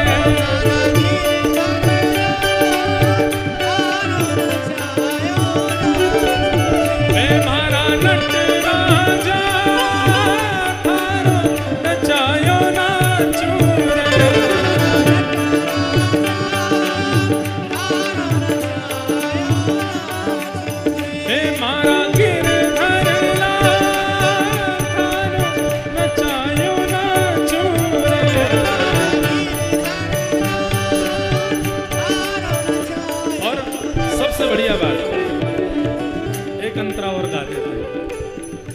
जो तू तन को रोग लगावे, ओढ़ सिरख सो जाऊं।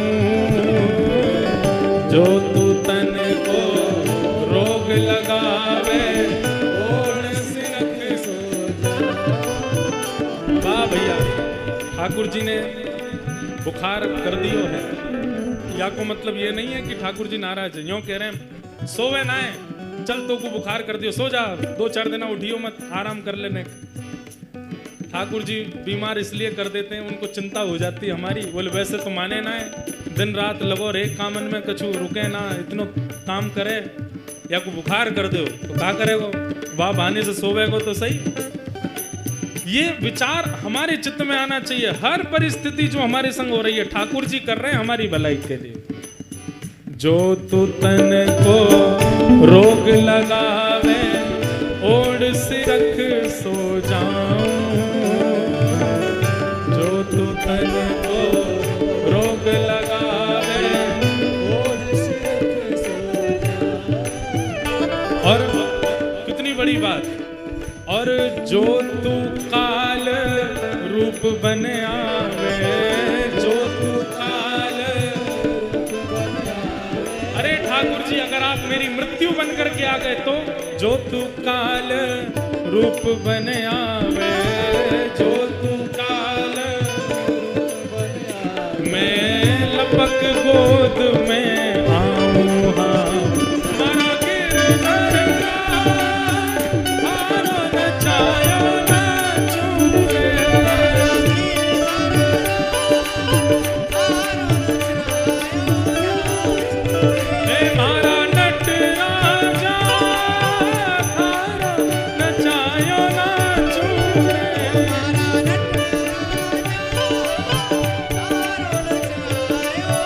गोविंद जय जय गोपाल जय जय, गोविंद जय जय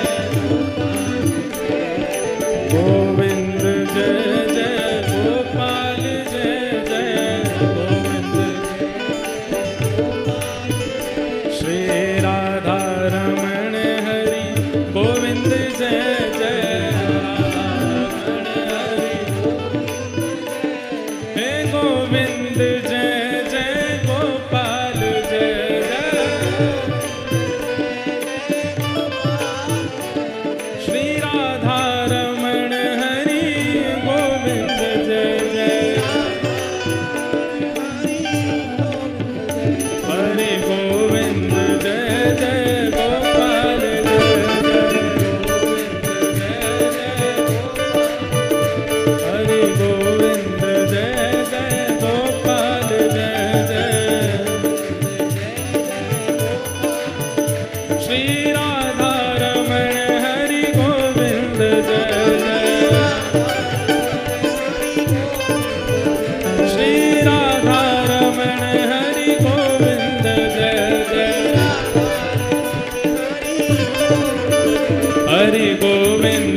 राधा रमण हरि हे गोविंद जय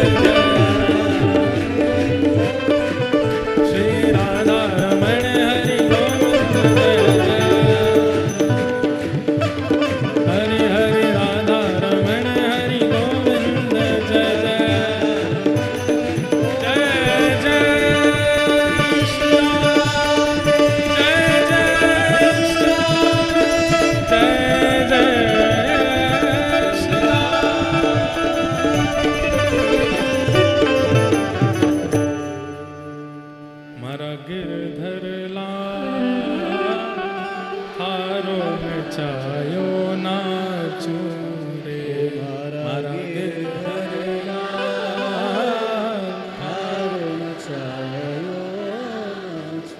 श्रीमद् भागवत जी में ठाकुर जी कहते भी हैं कि संसार के लोग कठपुतली की तरह हैं। हमें लगता है कि वो रो रहा है, वो हंस रहा है, वो अमीर हो गया, वो गरीब हो गया, वो श्रेष्ठ हो गया, वो अश्रेष्ठ हो गया, पर वास्तविकता है कि ठाकुर जी सबको नचा रहे हैं। पर कठपुतली जैसे उंगली चलावे नचाने वाला वैसे नाचती रहे तो कठपुतली अच्छी है, पर ठाकुर जी उंगली घुमा रहे हैं और कठपुतली अपनी तरीके से चले तो ठाकुर जी फिर धागा तोड़ देते हैं, तो अपने आप ही रह ले। तो ये नहीं करना है। ठाकुर जी अगर चाह रहे हैं कछु करनो, कछु बिगाड़नो, कछु सवारनो तो करन दो। अपनी बुद्धि विवेक से उस स्थिति में कैसे बचा जाए ये सब प्रयास सबको करना चाहिए, पर बहुत हाथ पैर नहीं मारने चाहिए। कई लोग जीवन की विषम परिस्थितियों में इतने व्याकुल हो जाते हैं, इतने ज्यादा व्याकुल हो जाते हैं, वो कोई तरीका नहीं छोड़ते उस परिस्थिति से निकलने का। मंत्रियों को फोन करो, इसको फोन करो, बाबा जी के पास जाओ, वहां पर नारियल बांधे आओ, वहां पर धागा बांधे आओ, कहां तक कहें अपने संप्रदाय मजहबों को छोड़ के दूसरों के यहाँ भी चले जाते हैं। कैसे भी इस स्थिति से निकले बाहर नहीं, फिर ठाकुर जी कठपुतली से अपना धागा तोड़ देते हैं। वो तो फिर ठीक है, तू अपने आप ही कर जो तो को करनो। माधव दास भक्त की चरित्र की कथा आती है ना, जगन्नाथ भगवान के परम भक्त श्री माधव दास जी, अतिसार का रोग हो गया। जगन्नाथ महाप्रभु सेवा करने के लिए पधारे तो बोले, ठाकुर जी आप सेवा कर रहे हो, रोग दूर कर दो मेरा। आप मेरे मैले कुचैले वस्त्रों को साफ कर रहे हो, मैं मलमूत्र का त्याग बिस्तर पर कर रहा हूं, उसको साफ कर रहे हो, मेरा रोग ठीक क्यों नहीं कर देते।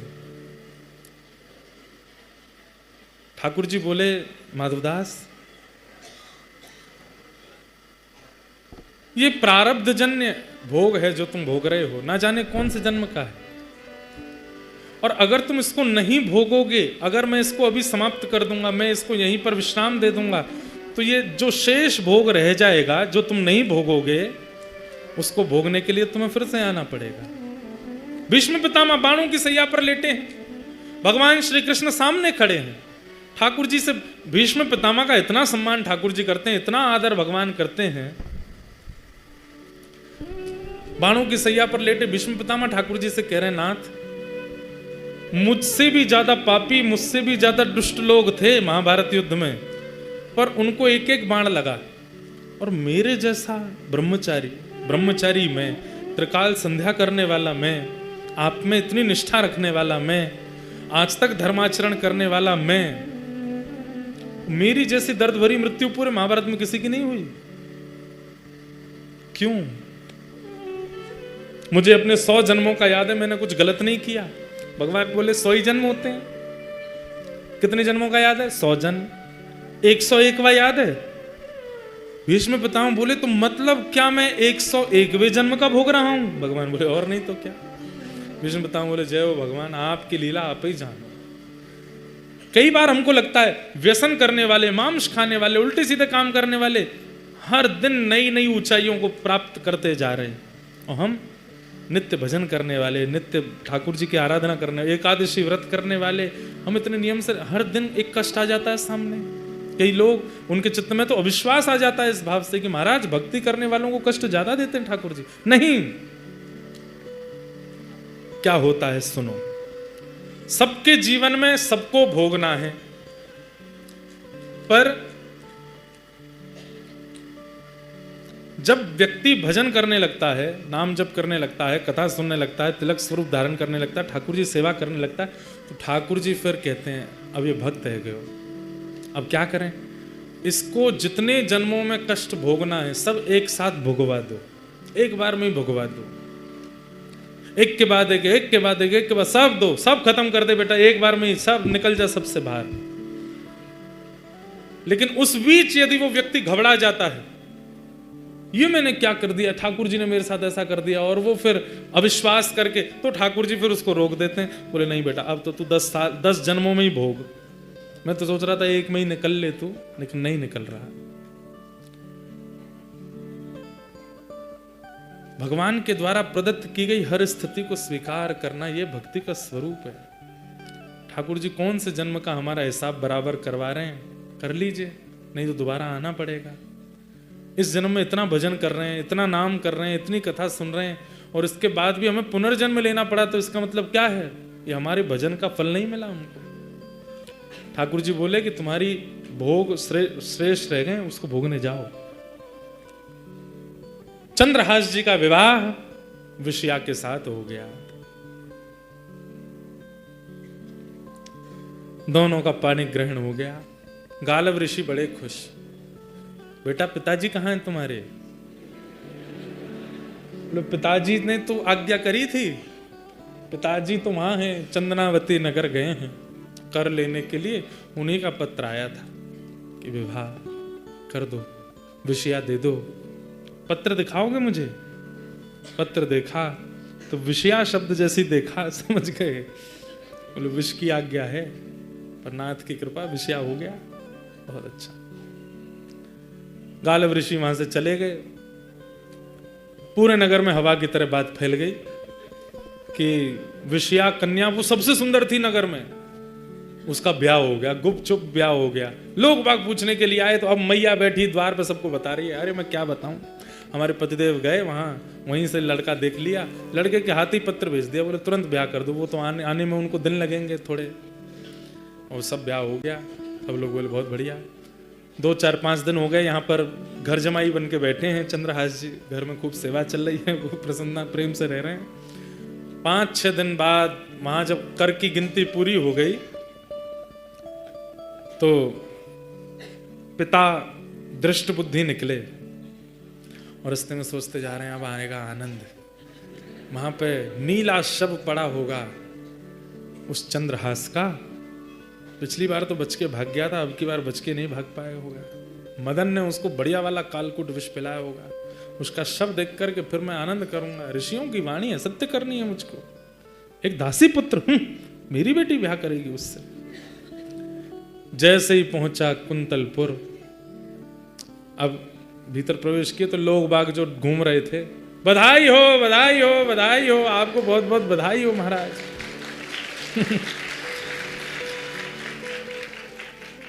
काय बात की बधाई?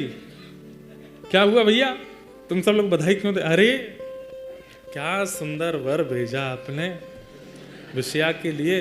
हम तो बचपन से सोचते थे इतनी सुंदर है विषया, उसके लिए सुंदर वर कैसे मिलेगा? दृष्ट बुद्धि जी को इतना सुंदर वर तो नहीं मिल सकता, पर आपने भी बिल्कुल ये समझिए नहेले पे दहला दिया। और आपने बहुत अच्छा किया जो आपने ये कह दिया कि मेरी प्रतीक्षा मत करना। सुन करके दृष्ट बुद्धि बोले सब क्या बोल रहे हो? सब जगह सब बधाई बधाई देते जाएं। मंत्री जी तुरंत पहुंचे, द्वार पर देखा तो पत्नी खड़ी है, हाथ में थाल लिए, बेटा मदन खड़ा है माला लिए, सब सेना खड़ी है, महामंत्री हैं, विषया खड़ी है, और विषया के बगल में चंद्रहास खड़े खड़े मुस्कुरा रहे हैं। दृष्ट बुद्धि पहुंचे, तुरंत रथ से उतरे, बेटा इधर तूने पत्र नहीं पढ़ा था क्या? पिताजी आप क्यों इतनी, भीतर तो आइए। माला पहनाई और चरण वरण धोए, बढ़िया सब व्यवस्थित किया। भीतर चलिए ना। चंद्रहास को देख रहे हैं, बोले थोड़ा दूर खड़ा हो विषया से। अंदर गए, अंदर जा करके बोले तूने पत्र नहीं पढ़ा था, मैंने तुझे पत्र भेजा था। ए चंद्रहास तुमने इसको पत्र नहीं दिया? मैंने दिया, उसी की तो कृपा हुई सब। पत्र दिया, क्या किया तुमने उस पत्र का? पिताजी जैसा आपने कहा था वैसा मैंने किया। आपने पत्र में लिखा था, क्या लिखा था मैंने? आपने लिखा था कि जो पत्रवाहक आ रहे हैं ये मदन का शत्रु है, मतलब कामदेव का शत्रु है। सुंदर तो है ही हमारी जीजा जी। और फिर उसमें आपने नीचे लिखा था कि मेरी प्रतीक्षा मत करना, कोई विचार मत करना, कुछ सोचना मत, कुछ बूझना मत, विषया को इसको दे देना। मैंने पिताजी तुरंत ढूंढने गया तो संयोग की बात द्वार पर वो गालव ऋषि मिल गए और उन्होंने तुरंत आकर के कहा 1 घड़ी के अंदर ब्याह हो जाना चाहिए। 24 मिनट के अंदर अंदर तो हमारी बहन ब्याह गई और ब्याह हो गया इनका। दोनों की जयमाल हो गई, सिंदूरदान हो गया, सब कुछ हो गया। पिताजी विषया का ब्याह हो गया चंद्रहास से। सुनते ही विषया का ब्याह हो गया, सुनते ही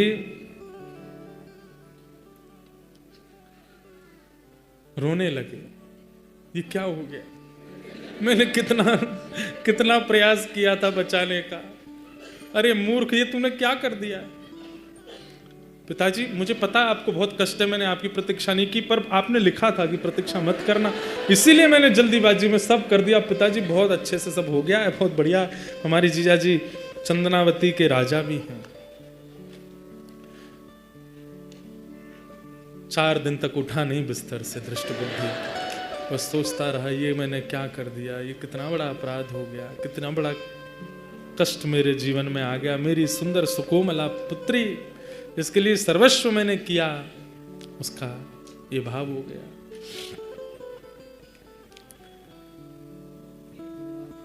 बहुत अच्छा है, पति मिल गया हमारी बेटी को, करेंगे कुछ ना कुछ प्रयास। चरित्र तो खूब विस्तृत है, सूक्ष्म में थोड़ा और सुना दूं। अब भी चेता नहीं।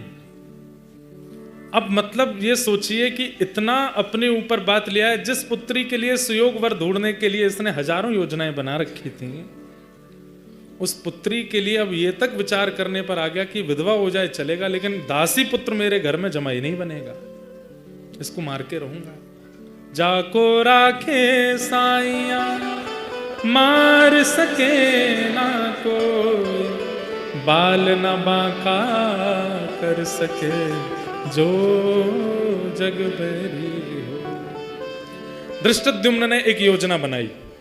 क्या योजना बनाई? फिर से बुलाया सैनिकों को, और सैनिकों को जाकर के कहा वो हमारे यहाँ बगीचा है। बोले हाँ, उसमें देवी मंदिर है। बोले जी, छुप करके वहां खड़े हो जाओ, तलवार निकाल करके, क्योंकि अब मैं कहूंगा देख के मारो, तो देख के तो मारते ही नहीं है इसको, इसका रूप देख करके तो मारने का मन नहीं होता। अब ऐसी योजना बनाते हैं कि कह देंगे कि भाई सुबह सुबह जो सबसे पहले मंदिर में आवे उसका सर धड़ से अलग कर देना बिना देखे, वो हमारे राज्य का शत्रु है। यहाँ सैनिकों को भेज दिया, वहां पर जाकर के सब सैनिक खड़े हो गए। रात्रि में इन्होंने अपने सब परिवारी जनों के साथ बैठ करके सबसे कहा कि एक योजना बनी है। बोले क्या? हमको एक संत मिले थे जब मैं चंदनावती से आ रहा था, तो उन्होंने कहा है कि तुम्हारे यहाँ जो कुल देवी हैं उनकी पूजा करनी पड़ेगी। किसको? होने वाले जमाई को, और अकेले जाना पड़ेगा, सुबह सुबह भोर में जाना पड़ेगा। पुत्र कल विषया तुम भी नहीं जाओगी, मदन तुम भी नहीं जाओगे, हम भी नहीं जाएंगे, अकेले जमाई राजा जाएंगे और मंदिर में जाके देवी पूजन सुबह सुबह भोर में करेंगे, और वहाँ देवी पुष्प को ये चढ़ाएंगे, तभी इनका जीवन कल्याण में आदि आदि बहाने बना दिए। ठीक है। यहां ये हुआ था कि विषया का ब्याह पढ़ा करके गालव ऋषि जब निकल रहे थे अपने गंतव्य की ओर, तो उस समय राजा अटारी पर खड़े थे कुंतलपुर के। उन्होंने देख लिया गालव ऋषि को, तुरंत बुलवाया। बोले कि आप हमारे यहाँ पधारो। पधारे। बोले कि महाराज हमारे राज्य की कुशलता के लिए मुझे कुछ आज्ञा कीजिए, सब मंगल में बना रहे। बोले कल सुबह भोर में सबसे पहले देवी पूजन करने जाओ। राजा को ही आज्ञा कर दी। बोले कल सुबह सुबह चले जाएंगे महाराज। अब यहाँ वही हुआ, यहाँ पर मंत्री जी ने भेज रखे थे अंदर कि जो भी आवे सर धड़ से अलग कर देना। राजा तो इतना उत्साहित था अपने राज्य के कल्याण के लिए कि राजा भोर में ही सबसे पूर्व ही वहाँ अकेले पहुँच गया। आज्ञा करके गए थे अकेले जाना, राज आदि वो सब मत लेके जाना। राजा ने जैसे ही प्रवेश किया भीतर, सैनिकों ने उसका वध कर दिया। वध करने के बाद में अब तो महाराज पूरे नगर में हल्ला मच गया। क्या हुआ क्या हुआ? सैनिकों को पकड़ लिया। पकड़ करके पूछा किसके निर्देश पे तुमने ऐसा किया? दृष्ट बुद्धि सो करके उठे। बोले कि खबर आ रही होगी। खबर आई कि महाराज राजा पधार गए हमारे नगर के। पूछा अरे राजा कैसे चले? मंत्री हूं मैं। तो बोले कि सुबह सुबह देवी पूजन करने गए थे, वहां पे सर धड़ से अलग कर दिया। सिर पकड़ के बैठे, भगवान ये क्या हो गया? ये तो बहुत बड़ा अनर्थ हो गया। सैनिकों से पूछा गया कैसे मारे गए राजा? किसने कहा था तुमको? इशारा कर दिया दृष्ट बुद्धि। दृष्ट बुद्धि को पकड़ लिया, बंदी बना लिया। क्या करें कैसे करें? हमारा देश तो अब राजविहीन हो गया। मंत्री जी को तो बंधक बना लिया, दृष्ट बुद्धि को। पर सब लोगों ने चंद्रहास जी को जब देखा तो राजा मरे, तो इतने सारे राजा भी वहां इकट्ठे हुए। सब लोगों से पूछताछ की गई कि आप लोग क्या विचार करते हैं, कौन राजा होना चाहिए? तब चंद्रहास जी की ओर देख करके सब लोगों ने उनको चुन लिया और कहा कि यही राजा हमारे कुंतलपुर के होने चाहिए, और वे राजा बने। राजा बनने के बाद में उन्होंने खूब भाव से अपने देश का, अपने नगर का संचालन किया, खूब प्रेम से उन्होंने आनंद के साथ में सबका निर्वहन किया। तत्पश्चात आज अर्जुन के घोड़े उन्होंने हरण कर लिए। नारद जी महाराज कथा सुना रहे हैं और कथा सुनाते हुए कह रहे हैं घोड़े हरण करने का कारण कोई और नहीं है, कारण केवल एक है, इतने वर्ष हो गए ठाकुर जी मिले नहीं हैं। तो अर्जुन के घोड़े हैं ये जानकर के उन्होंने बंदी बना लिए, उन्होंने हरण कर लिए कि ठाकुर जी के मित्र हैं, इनके बहाने ठाकुर जी मिल जाएंगे।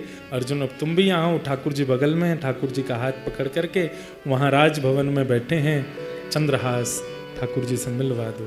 अर्जुन ठाकुर जी का हाथ पकड़ करके लेके गए चंद्रहास राजा के यहाँ, और जैसे ही भवन में प्रवेश किया, आहा नील वर्ण की कांति, गौर वर्ण के अर्जुन अपना हाथ में ठाकुर जी को लेकर के आ रहे हैं। चंद्रहास राज गद्दी पर बैठ करके देखते हैं, जैसी दृष्टि डालते हैं ठाकुर जी को देख करके आनंदित हो जाते हैं, चरणों में लिपट जाते हैं, भगवान चंद्रहास को हृदय से लगाते हैं। ये पहली बार ऐसा अनुभव हुआ, कथा सुनकर के भक्त को भगवान के दर्शन हुए, पर कथा सुन के भगवान ठाकुर जी के पास, भक्त के पास गए हैं। ऐसे भक्त चंद्रहास को हम बारंबार प्रणाम करते हैं। बोलो भक्त वत्सल भगवान की, श्री गिरिराज धरण की, श्याम सुंदर श्री यमुने महारानी की, प्यारे गिरधर लाल की, पूछरी के लौटा की, हुक हुक प्यार। ये बहुत बढ़िया श्री दंडी स्वामी जी महाराज की सिद्ध पीठ की खूब भाव से आज यह चरित्र पूर्ण हुआ। अभी कम से कम 2 दिन का चरित्र और है, और भी कई लीलाएं बीच में हैं मधुर मधुर। इतनी जल्दी राजा पदवी पर नहीं बैठे, और भी बीच में कई योजनाएं बनाई थी, उन सबको हमने प्रणाम मात्र किया है। श्री दंडी स्वामी महाराज जी के चरणों में यहाँ सेवा करने के लिए आने का मुझे अवसर मिला, ये मेरा परम सौभाग्य है। हमारे मंदिर के जितने भी सेवा अधिकारी हैं, सेवा करने वाले जितने भी वैष्णव हैं, सबको हम अपने हृदय से प्रणाम करते हैं। आपने ये कृपा की। बस महाराज जी के चरणों में जाते जाते एक भाव कहना चाहते हैं। तेरी शरण में आके मैं धन्य हो गया,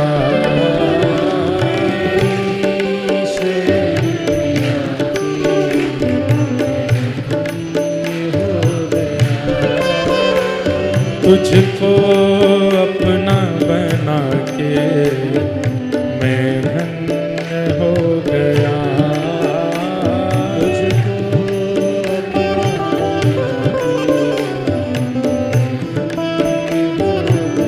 कई लोग कुछ बालक कुछ बना के लाए, लाली यहाँ से कुछ दिखा रही हैं, जो कुछ बना के लाए वो अपने आगे वालों को देते जाओ, और आगे वालों को देख करके सब व्यासपीठ तक पहुँचा दो। ऐसा ही कि आप स्वयं मत आइए, जो आपकी सामग्री है वो एक के बाद एक पहुंचवा दीजिए, यहाँ सब आ जाएगी।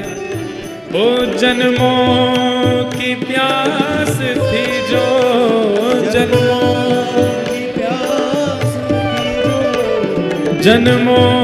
की प्यास थी जो,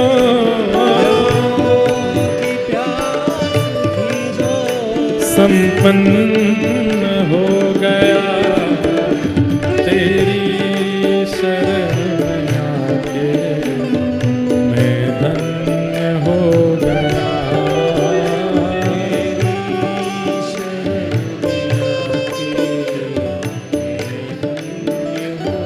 श्री दंडी स्वामी जी महाराज की। सब लोग बैठ जाओ, अभी विराज जाओ, जो खड़े हो गए हैं, करताल बजा के गाओ।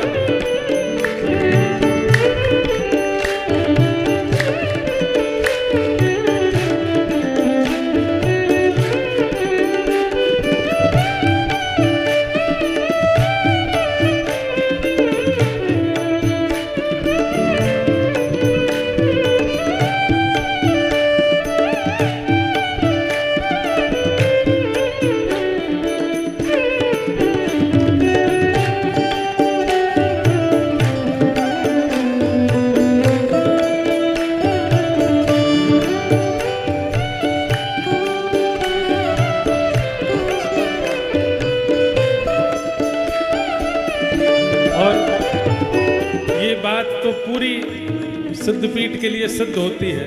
सब लोग गाना मेरे साथ। कितने मिले अमीर यहाँ, कितने गरीब हो।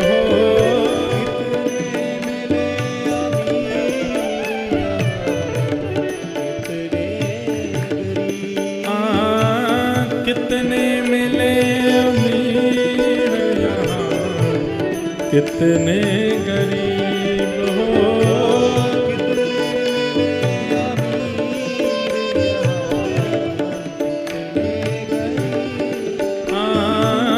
कितने मिले अमीर यहाँ, कितने गरीब हो।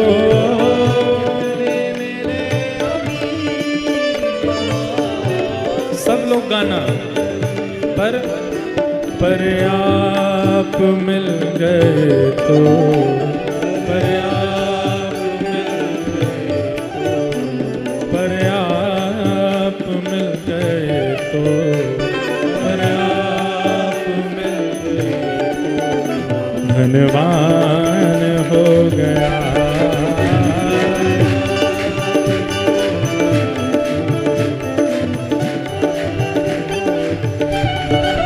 ओ पर आप मिल गए तो धनवान हो गया।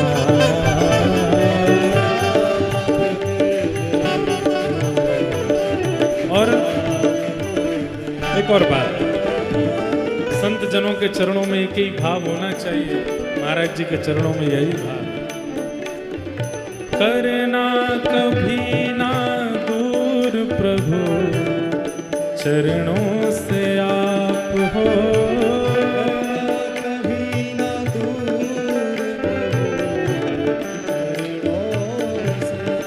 हाँ, करना कभी ना दूर प्रभु, चरणों से आप हो।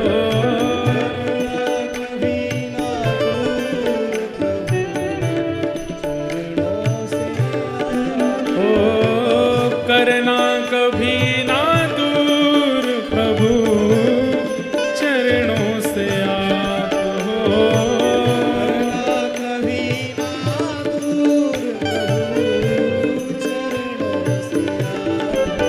ओ चरणों के ही सहारे, चरणों के ही सहारे, चरणों के ही सहारे, चरणों के ही सहारे मैं भव पार हो गया।